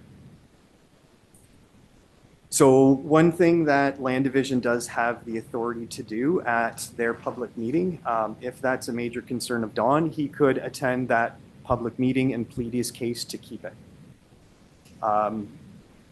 Whether or not that would be allowed, because essentially it's contravening the zoning bylaw for having an accessory use on the property without a principal. Okay, so we'll let Don decide on what it is he wants to do. So, other questions? I'm going to ask for guidance. So if I can just reread the amending motion, the amendment, request for the amendment. So let's do that first. So the motion would be moved by Councillor Gunson and seconded by Councillor Zimmerman, that the motion be amended to remove the word not, and that the 5 conditions contained in the report be added to the motion. So that is what council would be voting on. So we have a mover and a second. Are both you gentlemen are okay with that? Is Councillor Gunson, Councillor Zimmerman? Right. Yeah. So we're just voting on the amendment first. Correct? And then I'll read the whole amended motion to be voted on. Okay, and the same people made the motion and I'll seconded have that a mover and a are going seconder to amend for the amended motion. Oh, we have to find them yet. Yes. Okay. This has to be voted on first before I read the full one. Okay, gotcha. That makes Everybody sense. understand what we're doing here? All in favor of the motion? Okay, that's carried. Okay. Second, correct me, Rob?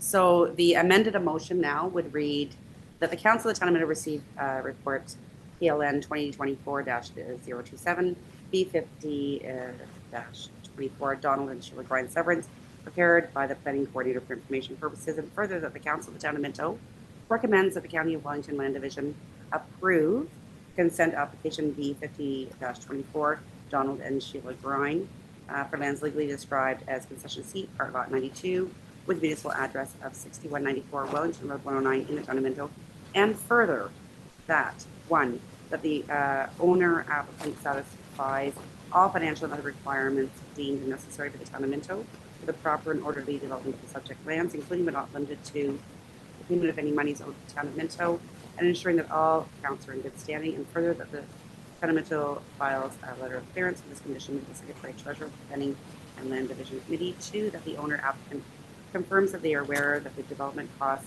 of the parcels are solely the responsibility of the developer, and further that the Town of Minto files a letter of clearance for this condition with the Secretary Treasurer of the Planning and Land Division Committee. 3, that the owner applicant provides the Town of Minto with proof that a new drainage assessment schedule has been approved ensuring that the reapportionment of the applicable municipal drains have been completed to the satisfaction of the town of Minto, and further the town of Minto filed a letter of clearance for this condition with the Secretary Treasurer of the Planning and Land Division Committee. Number 4, that the owner applicant confirms that they are aware that the relief required to comply with the MVS1 calculations through a minor variance application has been registered on each parcel, and further the town of Minto files a letter of clearance for this condition with the Secretary Treasurer of the Planning and Land Division Committee. Number 5, that the existing shed on the severed lot be demolished to the satisfaction of the town of Minto, and further the town of Minto files a letter of clearance for this condition with the Secretary Treasurer of the Planning and Land Division.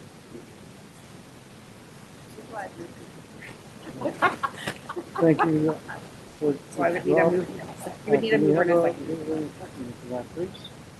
Thank you, Councilor Dirksen, Councilor Zimmerman. Does everybody understand what we're doing here? Okay, I'm going to call the question. All in favor of that motion? It's carried unanimously. So the recommendation on the floor is not in there. It will stay on there as part of the minutes, but it will, yeah, no. Thank you. We'll move on to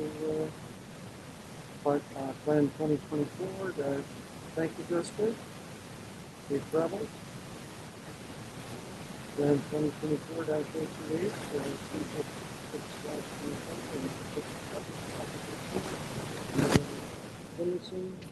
This is a consent severance urban residential park lot 19, 585 Raglan Street, Palmerston.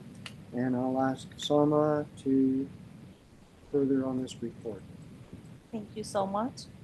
Consent application B56-24 and B57-24 for a residential severance on 585 Raglan Street are currently under consideration by the County of Wellington's Land Division Committee. The proposal involves severing approximately 562 square meter of the existing vacant right side yard with a 12.5 meter frontage and approximately 428 square meter of the existing vacant left side yard with 12.1 meter frontage for proposed urban residential use. The retained parcel is approximately 985 square meter of residential land with an existing detached dwelling. The property is designated as a residential area in the official plan and zone medium density residential R2 in the zoning bylaw, which permits the creation of new lots if it complies with both official plan and zoning regulations. The proposal meets these requirements. Town staff support that proposal as it adheres to the zoning, official plan, and provincial policy statement requirements and aligns with the purpose of lot creation in residential areas. We recommended that the council approve the land division consent with 3 conditions outlined in the report. Thank you. Thank you, Sama. We have a recommendation moved by Councilor Potterbridge, second by Deputy Mayor Anderson. The Council of the Town of Minto receives report plan 2024-028, B56/24, B57/24, Finlayson consent prepared by the planning coordinator for information purposes. Further, that the Council of the Town of Minto recommends the Council of Wellington, County of Wellington Land Division Committee approve consent application B56/24, B57/24, Marilyn Finlayson for land legally described as Park Lot 19 with the municipal address of 585 Raglan Street in the town of Minto, and the following conditions be considered. That the owner applicant satisfied all the requirements of the town of Minto of the following. I need to read all this? No, through you, Mayor Turton. I had to read the other one because it was an amending one, but as stated on the report, you can say, and yeah, that's fine. That's what we usually do. So I'm going to open up the floor to questions for anyone. Councilor Dirksen, go ahead. Can't help but notice the frontage on that one. Yeah. That's pretty narrow. This is a little more complicated than what we're used to. I mean, this is, we're really going at this in a big way. So the frontage does comply with the R3 minimum frontage requirements, or R2, sorry, I think you said R3. So yeah, staff doesn't have any concerns, but this is getting the lots down to what I mentioned on the previous application to the 40-foot frontages. It conforms. Long and narrow. Wow. Other questions?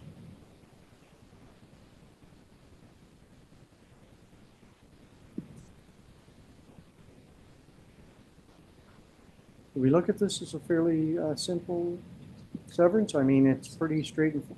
The lots are long and narrow, and Yeah, I think it's fairly straightforward application. It complies with their zoning requirements. One condition that we did note on our recommendation to approve it has to do with the grading and drainage plan. For those who attended Norwell High School, you'll know that it falls off from this lot down to the playing field, and we don't want any change in drainage due to 2 new homes on that to impact the Norwell's playing field. So normally we do that at the building permit stage, but we want to ensure that sufficient storm outlet is provided before the lots are split off.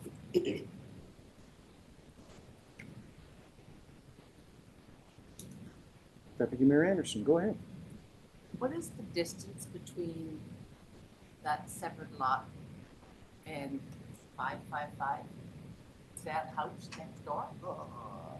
I'm trying to read it here, but it just looks terribly narrow to me. If I was living in 555, it would probably look narrow. So the lot to the right, it's indicated at 2.8 meters, which exceeds our minimum 1.2 meter side yard setback. And then on the left-hand side is about 3.8 meters. So if they built their house close to the edge of that lot, they could probably shake hands. Exactly.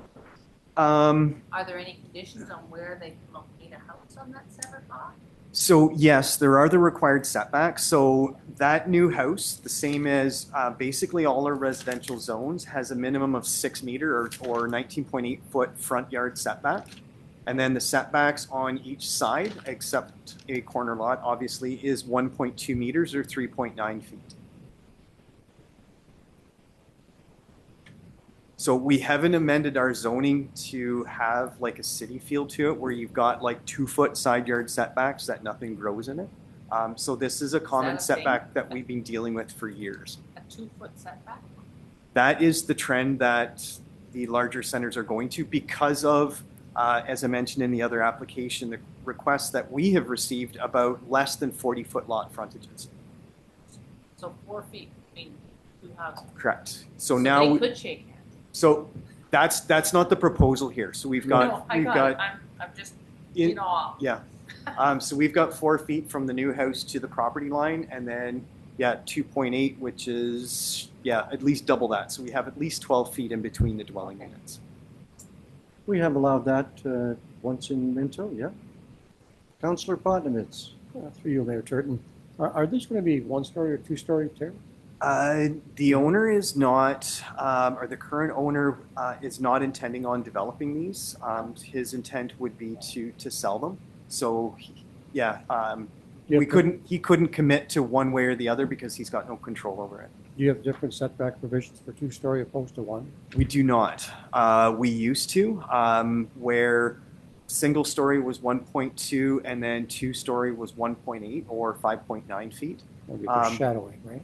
Being the reduction or the direction from the province for our subdivisions to increase density, we had to drop the 1.8 meter just to allow for a reasonably wide house being constructed on these 40-foot lot frontages. Just from the size of the lot, you can almost picture a 2-story house going in there. just because of the That would restrictions. not surprise me in the least bit, but I just can't commit to that. That will be all controlled when that comes along. Okay, other questions? Go ahead, Councilor. So is there control, I know we've talked about this, is there control stopping them from putting on stack townhouse? So the zoning is R2, which does permit a triplex, which is a 3-unit building divided horizontally. So you'd have like basically 3 units stacked on top of each other. I wouldn't anticipate that to be developed here, but the zoning does permit that, which is the common zoning pretty much throughout all of Palmerston. So it's not unique to this street by any means. With respect to how many stories it could go, we do have a maximum height in the R2 zone of, I believe, 39 feet, measured from finished grade to the midpoint of the roof. So, and that hasn't changed since I started here 21 years ago. Get a lot of sun going into that other place. So to put this into perspective, 12 meters does sound narrow.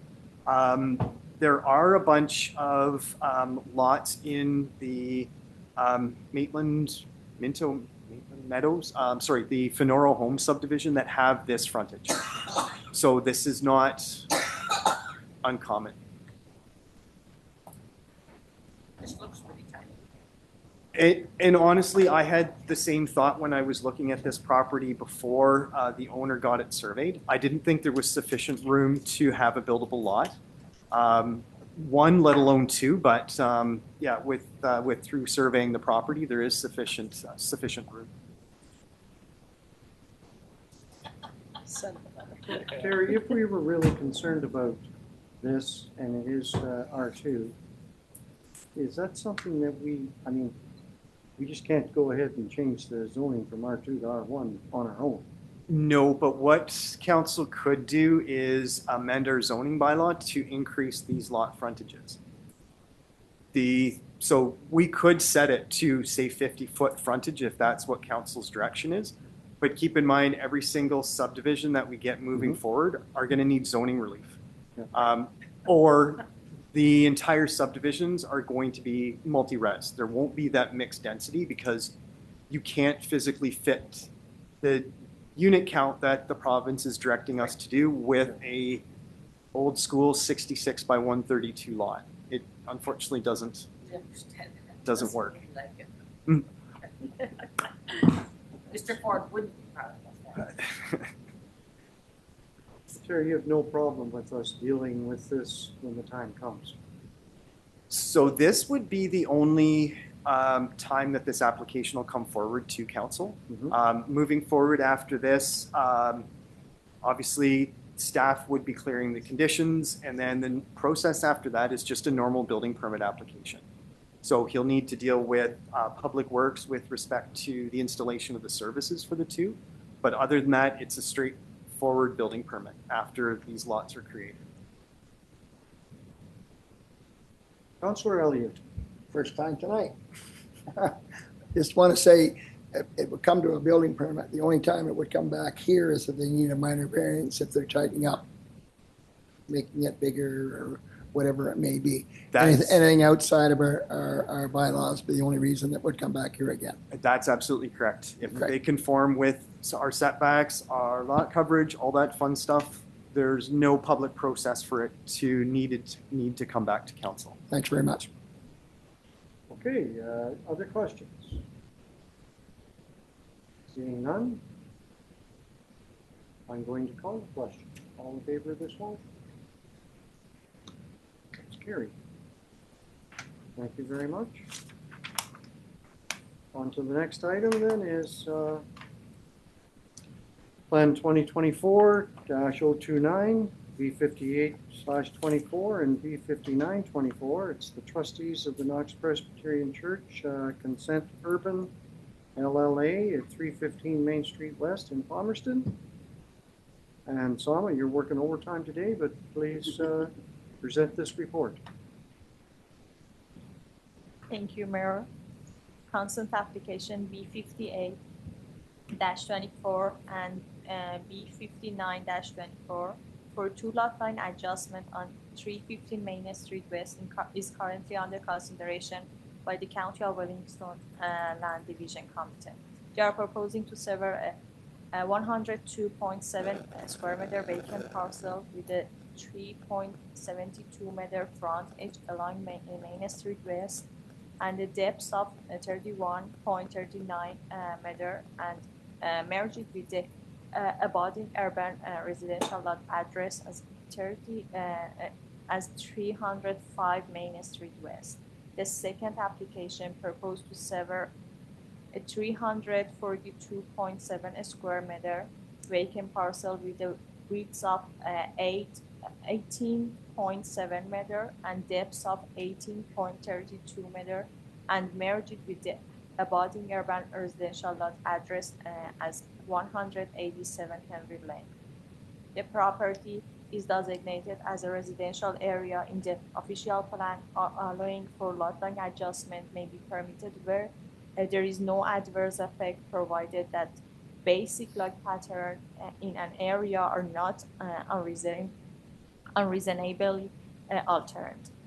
And its zone residential institutional, allowing for the creation of new lot if the property meets the minimum lot area and frontage requirements of the zoning bylaw. Town staff are in support that the proposed parcel aligns with the zoning official plan and provincial policy requirements, and they aligns with the purpose of lot creation in institutional areas. We recommended that the council approve the land division's consent with the standard zoning compliance and financial condition listed in the report. Thank you, Sama. So the recommendation is moved by Councillor Elliott, seconded by Councillor Gunson.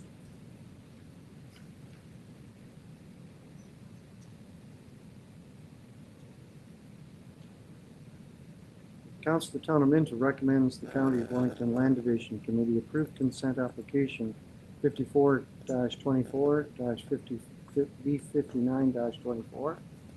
Trustees of the Knox Presbyterian Church for land legally described as Palmerston Lot 66, Part Lots 65 and 71, Borthwick, SVY, with a municipal address of 315 Main Street West in the Town of Minto, and that the following conditions be considered. Two conditions, I'm going to read them.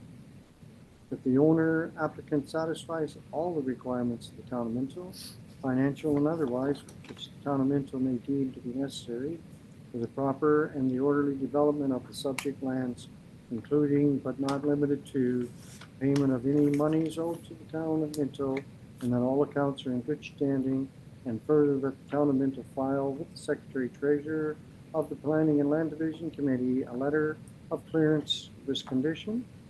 Number two, that zoning compliance be achieved to the satisfaction of the Town of Minto, and further that the Town of Minto file with the Secretary Treasurer of the Planning and Land Division Committee a letter of clearance of this condition. Questions? And I think we're seeing them all today. Other people must stand and look at this and come up with a solution. It's pretty interesting, this one. Sorry, Councillor Gunson. Thanks, Mayor Turton. So in the report, it just says that it's merging with, let me just find this here, with 187 Henry Lane, the back part. Is that supposed to be 167? So on the drawing, it looks like it's merging with 167. And it says 187 Henry Lane in the report. Oh, the address in the report must be, there must be an error there. The game plan is that front 3-point-something meter strip to be added to the former Mance property. And then that rear portion, again in figure 1, highlighted in red to the rear, is to the single family dwelling that fronts on Henry Lane directly to its right. 167. Yeah. Okay. Thank you. Thank you. Councillor Elliott, go ahead. I have a couple of questions. I noticed that when somebody applies, it's usually the owner that applies, and I see that it's trustees of the Knox Presbyterian Church. I know in our church that our wardens and people who don't own our church or don't have everything is done in the diocese, and I guess it's a Presbyteria group now. Have they got permission to do this, or is it like we couldn't get away with doing this, and it was our own church, and we'd have to get permission to do that? And I believe the diocese or the Presbyteria would have to be the ones applying for that position. I didn't know how that happens. I can't speak to the structure of kind of the authoritative bodies within that church. With the application, they are declaring that they're the authorized agents of the owner. So they're declaring that. I know it is the same owner and applicant that was used when the Mance property was, the Mance house was severed off approximately a year ago. So that's really all I can, I can comment on that. Okay. Second, I'm just trying to figure out, I looked at this several times, and I see it's like a narrow area, goes back, and lots in the, kind of huge, how big is it? Yeah, back behind, it's like it's a full lot.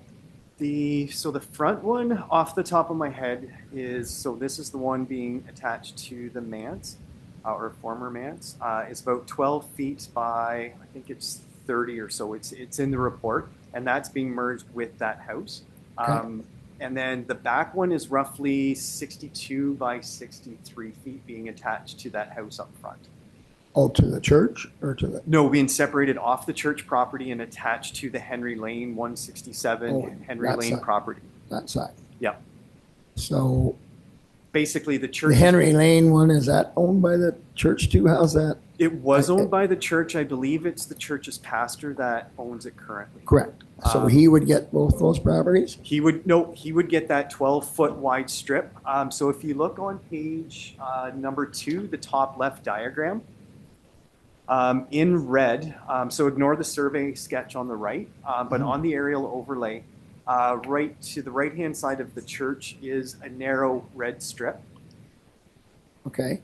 That is being attached to the former Mance property. Right, I see that. And then the larger, more square-shaped one to the rear is being attached to 167 Henry Street, which is the property to the right.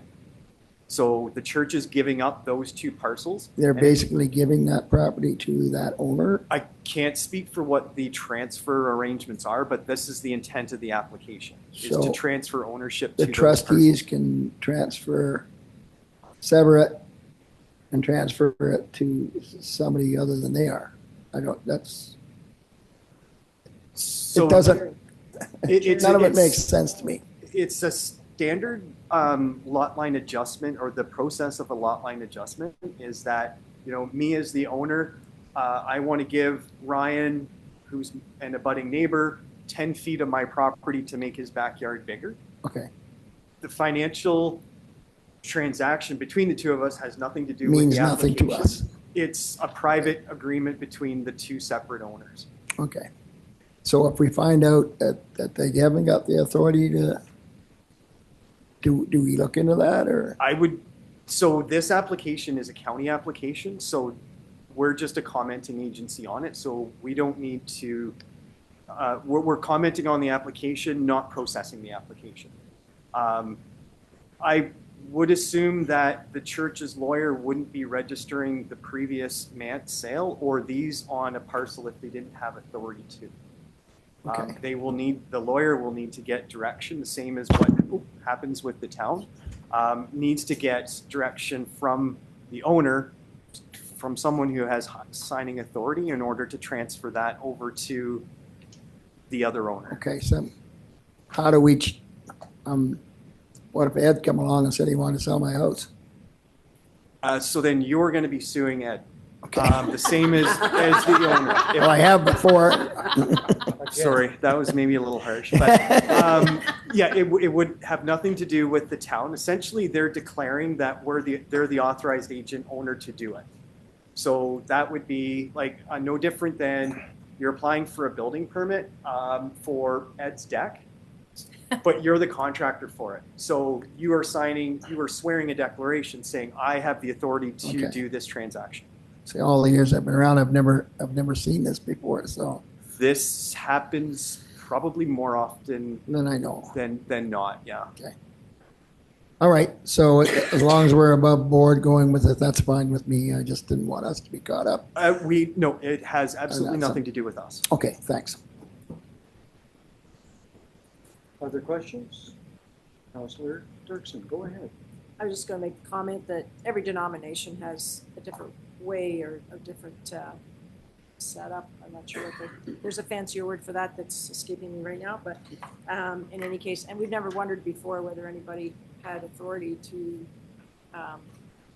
make application to do something. So I don't think it's our spot, I think, and especially on a severance, because we don't make the decision anyways. We're just being asked if we support it or not. That's correct. So I think we're okay. I can understand what you're saying, but yeah, they're all different. Other questions? Okay. Definitely interesting situation, but I'm going to call the question. All in favor of this motion? Okay, that's carried. Thank you. Now we're into the Plan 2024-030, B64/24, Surinder Chaudhry, consent severance, 255 Norman Street, Clifford. Sama, please. Thank you Present again. this report. Consent application B64-24 for an easement on 255 Norman Street, Kellingford is currently under consideration by the County of Wellington Land Division Council. May recall dealing with the minor variance on the subject property for a slight reduction in the minimum lot area required to support the development of a 20-unit apartment building. The proposal involves creating an easement of approximately 188 square meter with the width of 6 meter and the length of 31 meter for the existing sanitary services. This easement will be to the benefit of 215 and 235 Norman Street to allow them to continue using the services to the existing buildings. The property is designated as an industrial area in the official plan and is zoned mixed use, which requires appropriate easement or right-of-way for utilities. Utilities should be planned and installed efficiently to minimize disruption. Town staff support the proposed easement as it aligns with the zoning official plan and provincial policy statement requirements. The approval of this application is one of the steps required to develop the site. We recommended that the council approve the land division consent with the conditions outlined in the report. Thank you. Thank you, Sama. We've got a motion moved by recommendation by Deputy Mayor Anderson, seconded by Councillor Zimmerman. The Council Town of Minto hereby receives report Plan 2024-030, B64/24, Surinder Chaudhry, consent severance prepared by the planning coordinator for information purposes. And further that the Council Town of Minto recommends the County of Wellington Land Division Committee approve consent application B64/24, Surinder Chaudhry, for land legally described as part lot 21 and 22, concession 1, with municipal address of 255 Norman Street, Clifford, in the town of Minto. Sorry, through you, Mayor Turton, if we can just state that this, not Clifford, but Palmerston. Yep. Just administrative change. So that is 255 Norman Street, Palmerston, in the town of Minto, and that the following conditions be considered. Questions for Sama, Terry, on this one? Go ahead, Councillor Potnowitz. Well, through you, Mayor Turton, I'm confused. So they have services there that are existing, I'm assuming. That's correct. So we're not making your lives easy tonight or this afternoon. That property has a massive sanitary main that bisects it, that goes basically from the former rail land to Norman Street. It continues on further than that, basically serves that portion of Palmerston. Unbeknownst to us, and during the planning of the development or working on the redevelopment of the site, we discovered that 215 and 235 Norman Street, so the adjacent two property or adjacent two buildings, are serviced through this one. So it's a service line from our main. So one of the provisions that we wanted them to do, at least at the site plan control stage, would be to have an easement across it to protect the existing services for the adjacent property. So we don't come across these easement consents too often. A lot of times they're buried in another consent application. So this one's kind of unique. It's popping out on its own, if that clarifies things. This is a private easement. It's nothing to do with. Absolutely nothing to do with the Oh, town. sure. The maintenance provisions will be between the two property owners who are currently the same individual. Okay. Got it. Thank you for that clarification. Other questions? Okay, I'm going to call the question. All in favor of this motion? That's passed. Thank you very much. And I'm going to pass the chair over to Councillor Elliott.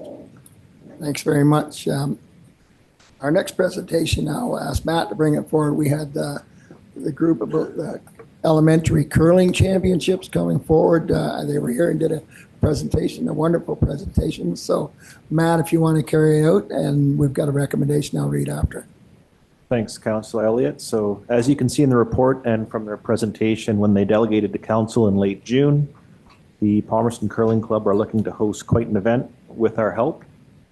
They've asked the town to consider being an in-kind sponsor, and the matter was deferred to staff to determine what the value of that would be. So based on the preparation required and the current ice rates for this upcoming season, the estimated value of this request is about $6,000. So requests for facility donations over $500 are reviewed by the Community Services Advisory Committee, who then make a recommendation to council. In this instance, the committee was contacted by email, and all but one responded, and all were in favor of an in-kind sponsorship of up to $6,000. Some were in favor of the whole way. Some were a little bit leery that it could be considered a large amount. So there is a budget account for recreation facility credits. This is something that's set annually in January when the operating budget is approved, and so it runs from January to December. This year, the amount in that account was $4,000, and to date, a portion was used for the Life Outdoor Show in Clifford. So yeah, basically in conclusion, if approved in full, we'd have to adjust the facility credit budget line accordingly for 2025 if we were to go forward with this request. Thanks, Matt. I'll read the recommendations, then I'll take questions. Recommended, I gotta get closer. Recommended by Councillor Gunson and seconded by Councillor Dirksen that the Council of the Town of Minto receives report CS 2024-003 prepared by the Director of Community Services regarding the 2025 Elementary School Curling Championship sponsorship request for information purposes. And further, that the Council of the Town of Minto provide direction on the nature of any in-kind sponsorship or donation of facilities to the Palmerston Curling Club and the host of the event. And question or comments? Councillor Dirksen. So is this a moneymaker for? So the hosts are the Palmerston Curling Club. Is there any money to be made by them for this event? I'm not sure of that. You know, Matt? Yeah, through Councillor Elliott. So when they did present to council, I believe the intention is that any proceeds would be put toward their junior curling program. So if all goes well, they would have some proceeds from that event, and they would then put it into their junior curling program. But there's no guarantee that it will be profitable. I'm not too sure how other ones have done when they've been run elsewhere, but I do know the club in their delegation said they'd like to put it towards their junior curling program at the Palmerston Curling Club.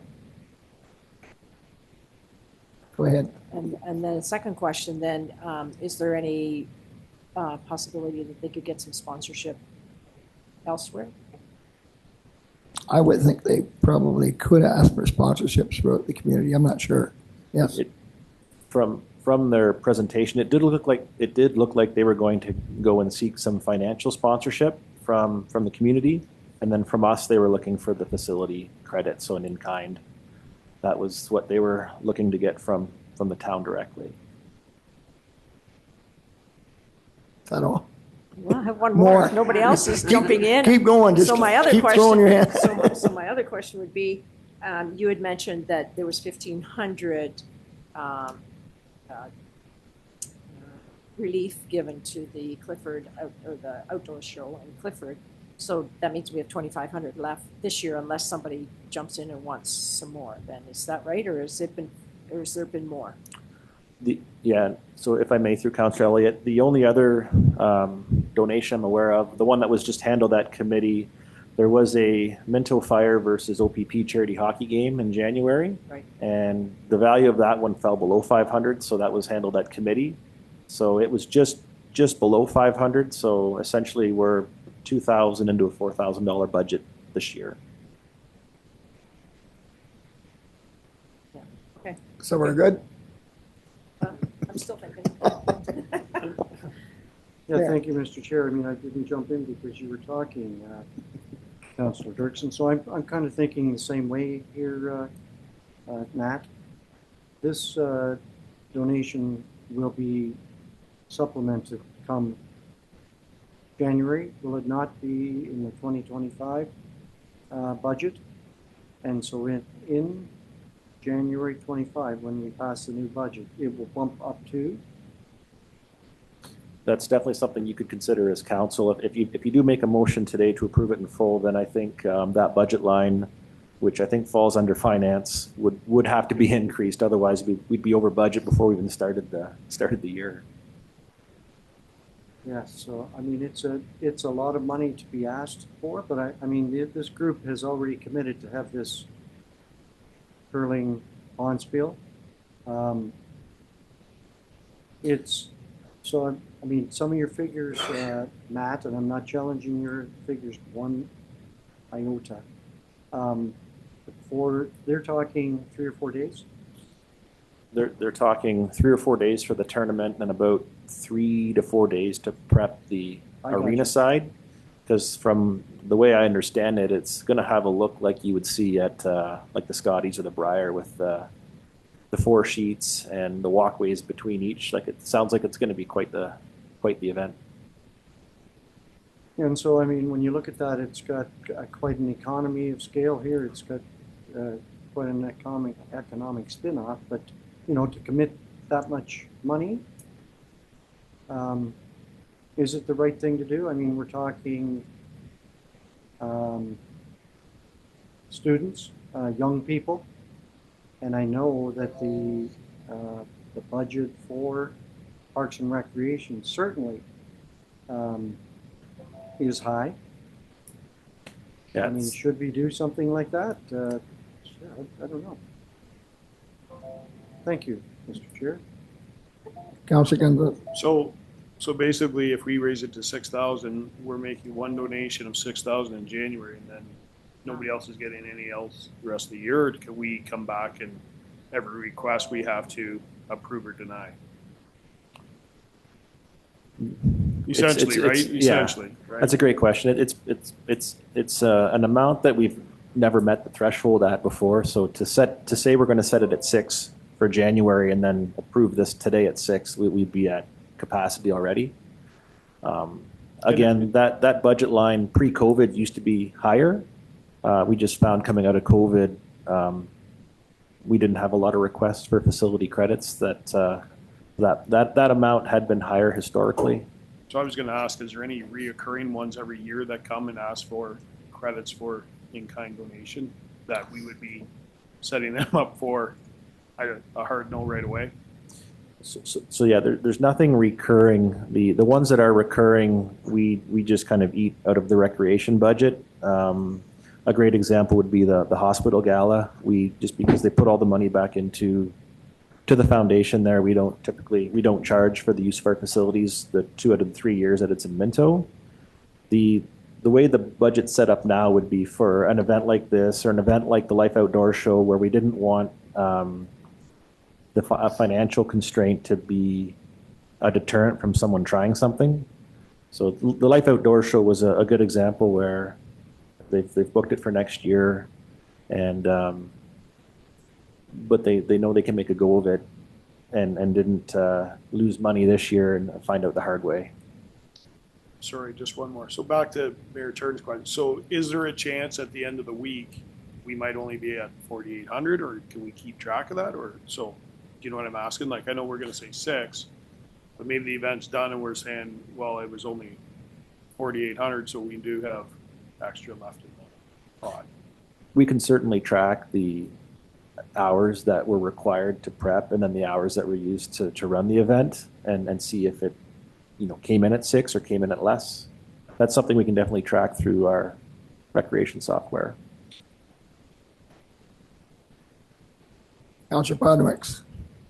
Yes, through you, Chair. I've never been a big fan of waiving fees for these type of things. I mean, we have this in place, the $4,000, and say we have the 2,000 left, we could possibly use the rest of that amount up.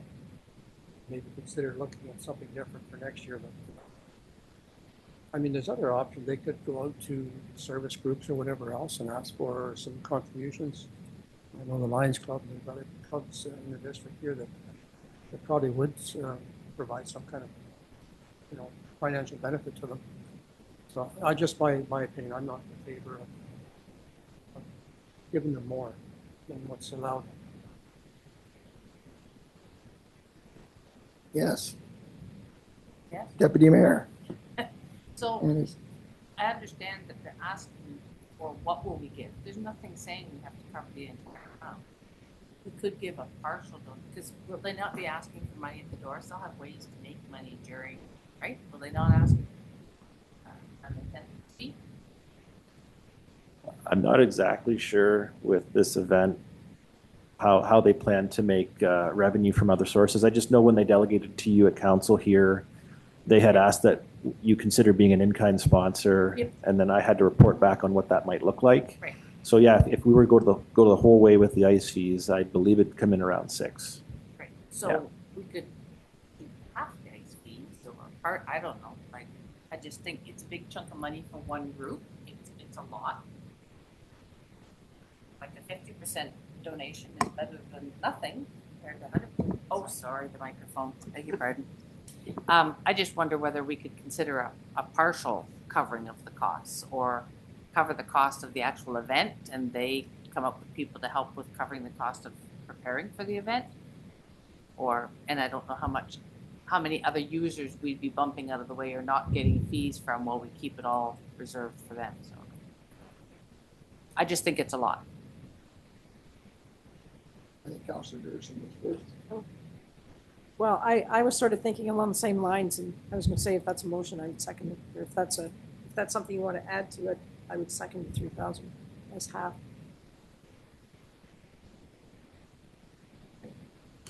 Mayor Turton, you had something to Yes, say? so I just want to be clear, thank you, Mr. Chair, on the number that's left in our budget for 2024.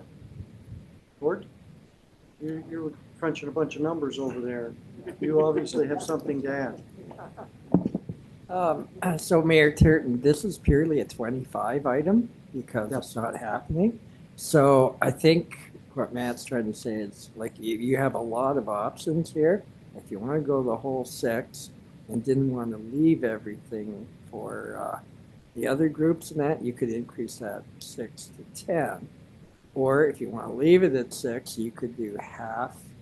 And then that would leave us another 3 if we didn't change the amount. So there's a lot of ways to go. I kind of agree.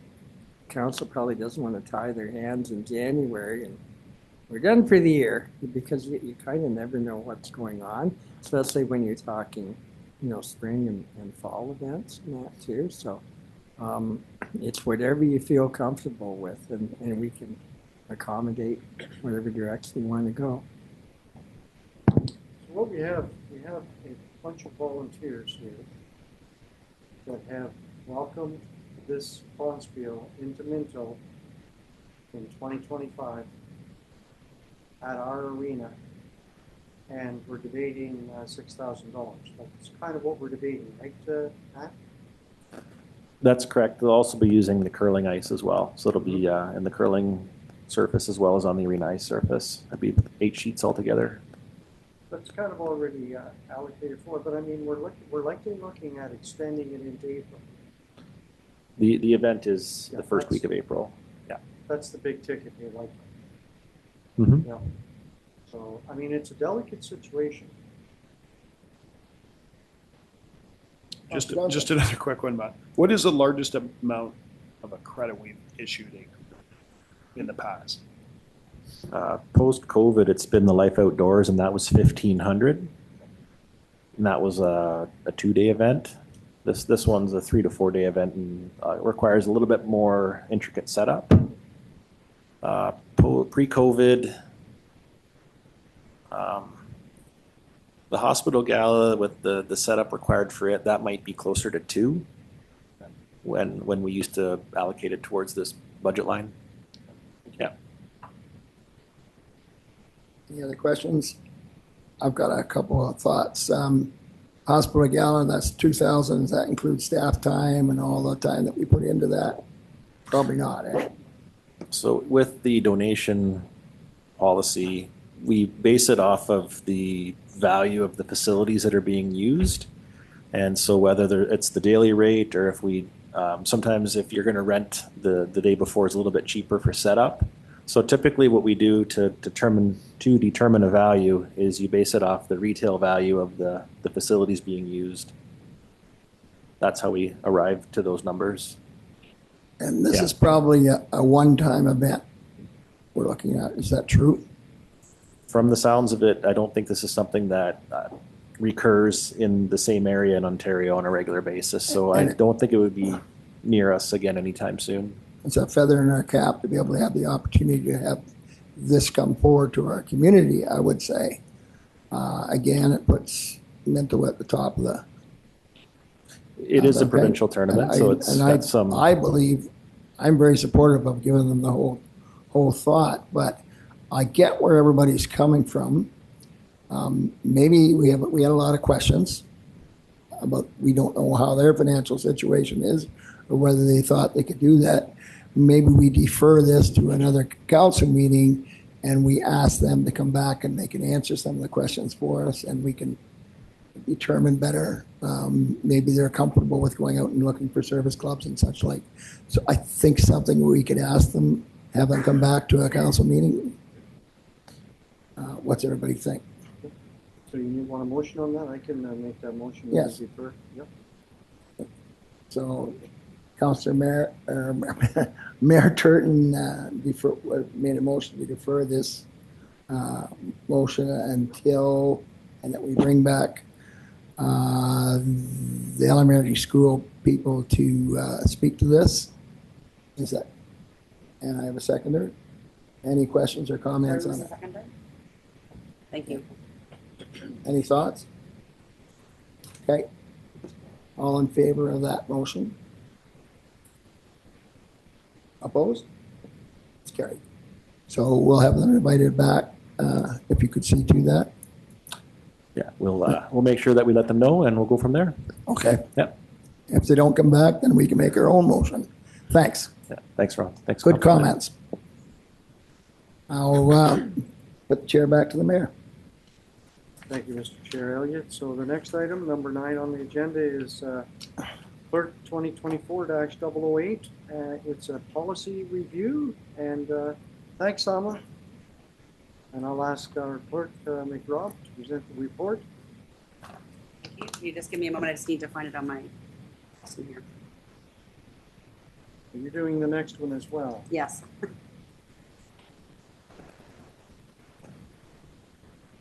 It is a very long agenda here, so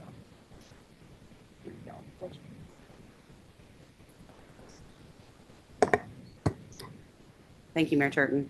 So this is in regards to June 4th, when council considered a review of administrative and employee policies.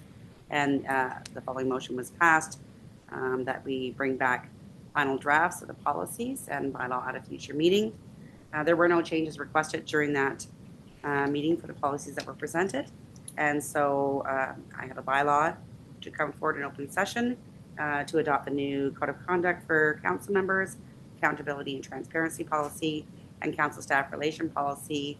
And the bylaw also provides for the clerk to make changes to the policies by resolution of council. So the bylaw itself does not have to be repealed and replaced each time the changes are made. The council still makes the changes by resolution at a council meeting. These policies should be reviewed at least once each term of council. Also, the attached use of corporate records is requested to be passed as well within this report, and repealing of the old flag policy and protocol public awareness policy and the old code of conduct, accountability, and fiscal accountability policy are to be repealed with this recommendation. Okay, thank you. So the recommendation is moved by Councillor Potnovich, second by Councillor Elliott. Council Town of Minto receives report CL 2024-008 prepared by the clerk regarding policy review used for the following purposes. Further, policy 1.14 flag policy and protocol public awareness campaigns and proclamations policy, and 1.2 code of conduct, accountability and transparency and fiscal accountability policy be repealed, and further that policy 1.10 use of the corporate resources during an election period be approved, and further that a bylaw to adopt the new code of conduct for council members policy, accountability and transparency policy in the council staff relations policy be passed in open session. Questions for Annalene? So what you're saying here, Annalene, is there have not been many changes to this policy. There were many changes that I brought forward in June. Yep. Mm-hmm. Right. And so when we discussed it, there was no changes brought forward by council at that time. I'm just now bringing it back for your consideration with the bylaw. Okay. Councillor Elliott. I just want to say, Annalene, and you correct me if I'm wrong, but a lot of this code of conduct is brought forward from actions of other councils and how councils behave to staff and such like. Although it hasn't been with our council all the years I've been involved, I've never seen any of that. But we do have to have that available if something that would come available. So that's correct. This wasn't put in place due to any behaviors or any issues that the town has. It's something that you have to look at every 4 years. You want to make sure that you're keeping up with the standards that are set by other municipalities within the province and following along. And again, it's just something that's looked at every 4 years. Thank you. Other questions? Seeing none? All in favor of the motion?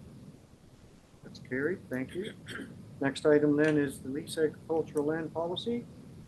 And Councillor Dirksen, yep. So this is CL 2024-009, and I'll ask Annalene to present. Thank you. Who doesn't love another good policy? So this one is in regards to our agricultural land leases that we do.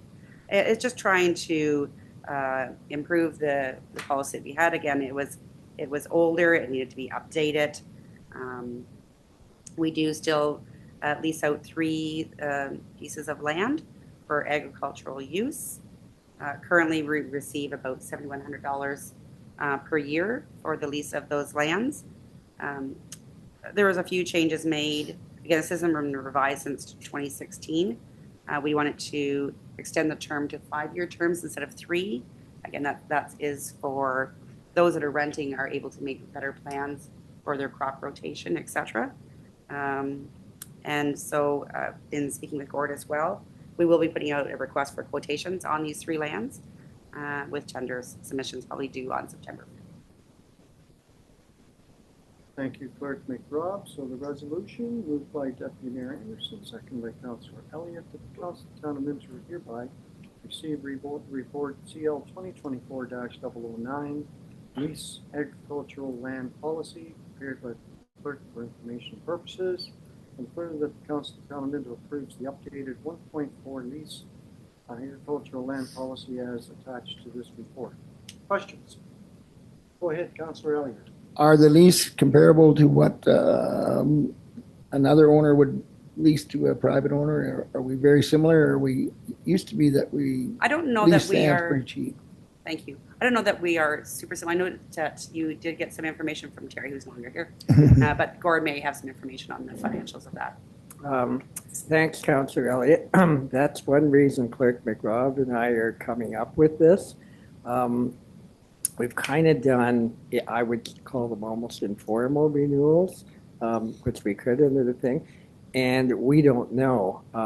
We know that the price of land has certainly gone up, especially the last few years. And that's one reason we want to do the RFQ, to make sure we are getting market rates. And we've talked to farmer friends of ours, and we know they're all paying a lot more. So I think it's a good idea to at least go to the market, and then we'll be able to tell if what we have is more what people are willing to pay. And this is a much better policy than I think we found two old ones, and they were like 2 pages and maybe 3 pages, but I think this is a lot more comprehensive. So if we don't get that excuse me, we don't get the tender amount that we hope to get, we would can we withdraw always, and do it again, or what would happen? Yeah, we can always do that. Like we can look, and if we get, I hate to say a low ball, we can bring it to council, and council can say, well, that's not enough, let's wait and do it again. But I'm hopeful that won't happen. But Ag land's worth a lot of money right now. I think so. You look at the selling prices. Absolutely. And, yeah, it's incredible. Okay, thanks. Other questions? Hearing none, then I'm going to call the question. All in favor of this motion? That's carried. Thank you. Going back in, Councillor Dirksen. The next item is Clerk 2024-010, 2024 holiday closure, and the 2025 council meeting schedule and volunteer dinner dates. I'm going to ask Quinn Porter here, but I'm going to ask Mrs. Gurecki to present. Thank you. Through you, Mayor Turton, to members of council, this is a report that I bring back every year around this time to set the dates for our public holiday office closure in December, as well as the 2025 council meeting schedule and volunteer dinner. So this year, our dates for the holiday office closure are a little wonky with the leap year. So we are proposing to close the office on Tuesday, December 24th at noon to allow staff time to get home to their families for Christmas Eve.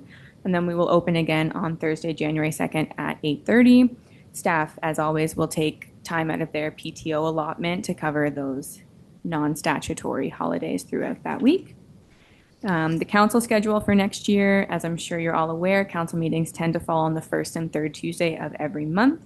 But in 2025, they will fall on the second and fourth Tuesday in April to make room for the Good Roads Conference, which always falls during the first week of April. And then we alter it again in October and November to account for the budget process. And our volunteer dinner next year, typically the volunteer dinner falls during Volunteer Appreciation Week, which is usually the third week of April. In 2025, they've pushed it to the last week of April, so it's April 27th to May 3rd. And we try and move the volunteer dinner around to different days throughout the week to account for the different meeting schedules. So our proposal for 2025 is that it be on Tuesday, April 29th in the Harrison Arena Auditorium. It was in Palmerston last year and Clifford the year before, and it was on a Thursday last year and Wednesday the year before. And I'm here if you have any questions. Thank you. Thank you. So moved by Councillor Potvin, second by Councillor Dirksen. The Council of Town of Minto receives report CL 2023-010 prepared by Deputy Clerk regarding the 2024 holiday office closure, 2025 council meeting schedule, and the 2025 volunteer appreciation dinner for information. Further, that the council approves the holiday hours, 2025 council meeting schedule, and the 2025 volunteer appreciation dinner, and location as reported. Questions for Quinn? Okay, everybody's had a chance to look at this, so all in favor of this motion? Carried, thank you very much. I'm going to pass the chair over to Councillor Durst. Mr. Mayor, if you excuse me, I got a refreshment break. Certainly, go ahead.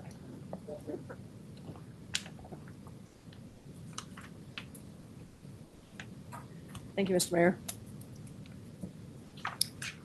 We are looking tonight at, it is tonight now, development charges and water and wastewater study.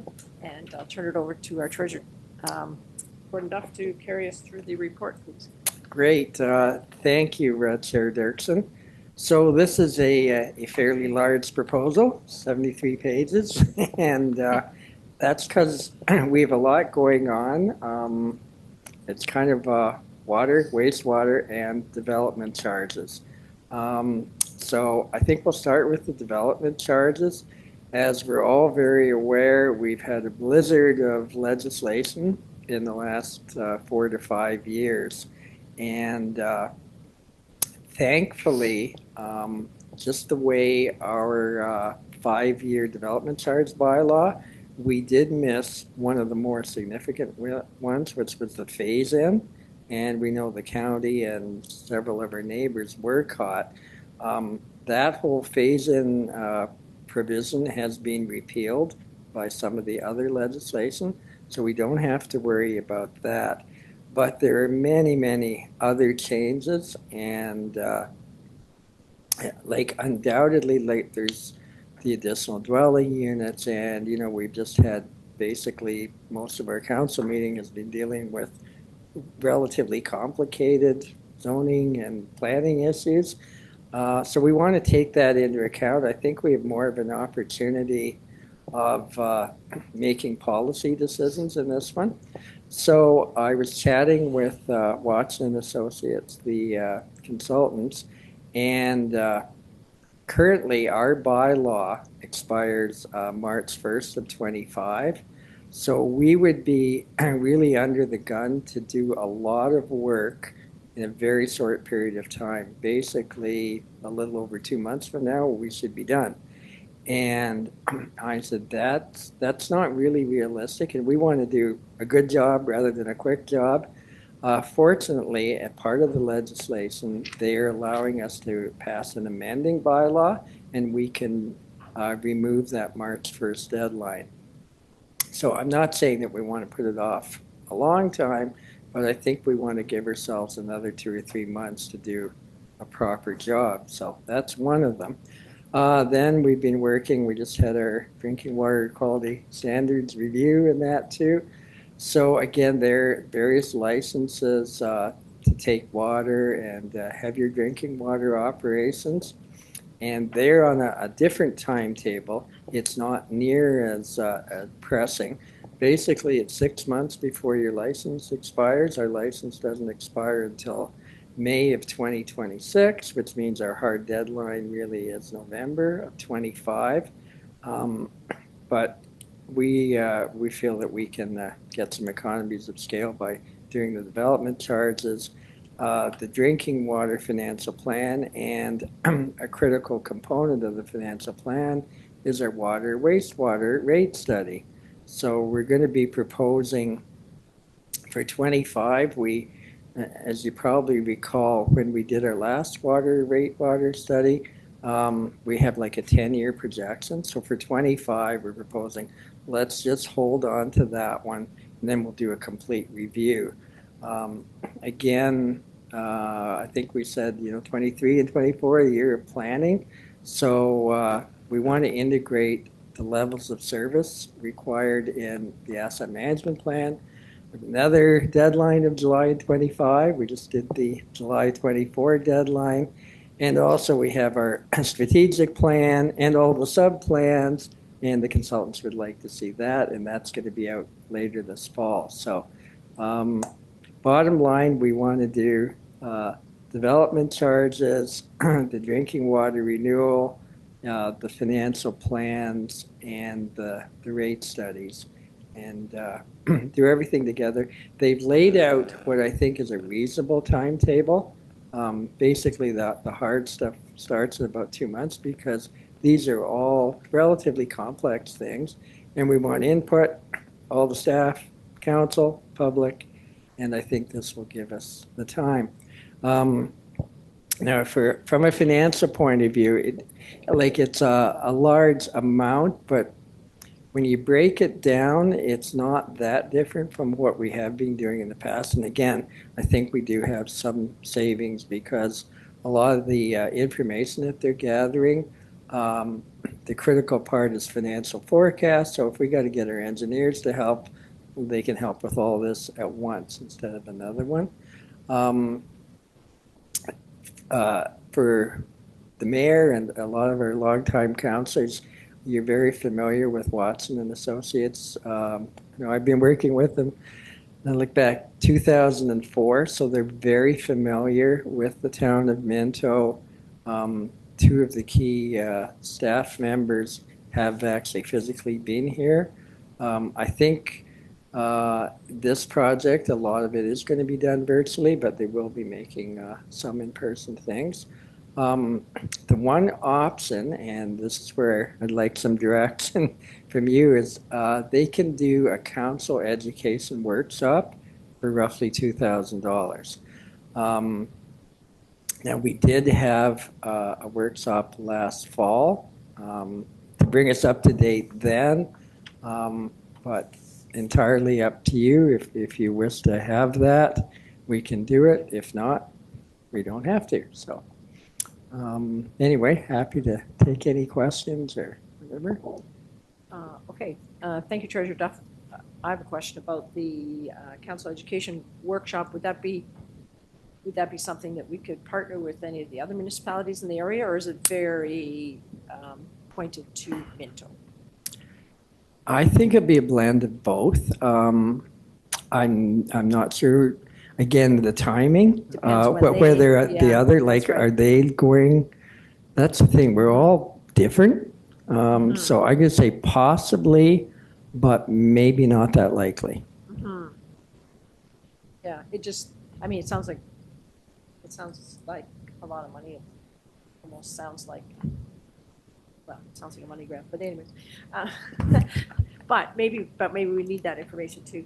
Okay, are there any questions? Councilor Elliott. The value. What's the value of paying $2,000? What are we going to get? We're going to get $2,000 worth of value out of it for council or not? Or can we get that from you? I say it's totally up to you. They come and do a presentation usually once a year. Yeah. In the council chambers. So yeah, and well, Sama, Tani, and I this spring a subsidized thing we did. Development charges 101 and 201. And it was good because even though I've been working with development charges for a while, there's so much that is new. And Sama's new to it, and Tanya's had a little bit of experience. So it was very good. It was put on through MFOA, but we had Gary Scanlon of Watson, recently retired after 45 years. And a fellow from Hempson, and those two firms do a lot.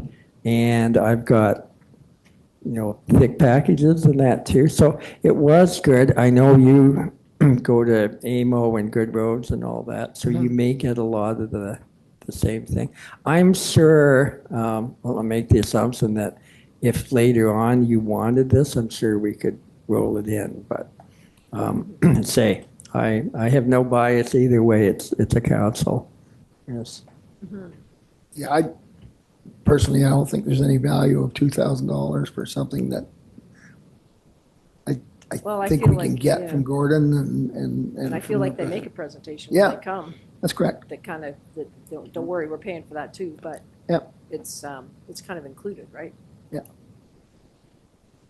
But I guess we don't have to decide that tonight then. Who said no? Pardon me. Somebody said no. Okay. Mayor Turton, did you have a question? Well, thank you, Chair. The water rates, the wastewater, Yes. all that stuff is pretty straightforward, is it not? It's pretty straightforward as long as your estimates are good. Uh-huh. So you kind of got two risks, and I know in the past, and Todd's been around too, there could be something such as maybe a well in the town that you didn't know about, and then 4 years later, oh, so you got a project that you don't even know, and well, that should have been in there if we had known. Then the other one we got caught in was the Palmerston Clarifier, where we had it in the right time, and we thought it would be about 2 million. And then a little further along, oh, we thought it'd be 3.5 million, and that comes in at 4.1. So those are your two risks. So it's straightforward as long as your forecasts are good. And that's both from, is that project in there? Is it in the time period? And is our cost estimate correct? So, yeah, it sounds complicated, especially with the rates and the way construction, rates are and the escalating costs of everything. it's much more than the CPI. Yeah. I was just going to say, likely the development charge study, background study, and education is, like you said, it's 101 and 201, and you've been doing it for 15, 20 years, and if you don't understand it, it's going to be hard for us. Well, I felt good because you've got Gary with 45 years, and he's going, oh, I think that's how you interpret this new law, because, again, so much has come out. It hasn't actually like gone to case law or anything. I think everyone's feeling our way. Yeah. Okay, thank you. Good discussion.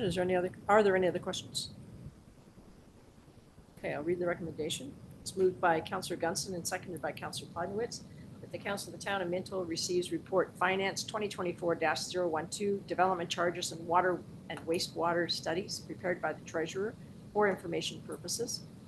And further, that the Council of the Town of Minto accepts the proposal of Watson and Associates Economists Limited for a development charges background study, current development charges amending bylaw, water and wastewater rates study, and financial plans as attached. And further, that the Council of the Town of Minto approves the use of administration, water, and wastewater reserves to fund the individual studies within the Watson and Associates Economists Limited proposal. Anybody think of any more questions while I was reading that? Okay, seeing none, all in favor? Thank you, that carries. Great, thank you. Thank you, Treasurer Duff, and I'll turn the chair back to Mayor Turton. Thank you very much, Chairman Dirksen. We're into announcements, and we'll start with you, Councillor Elliott.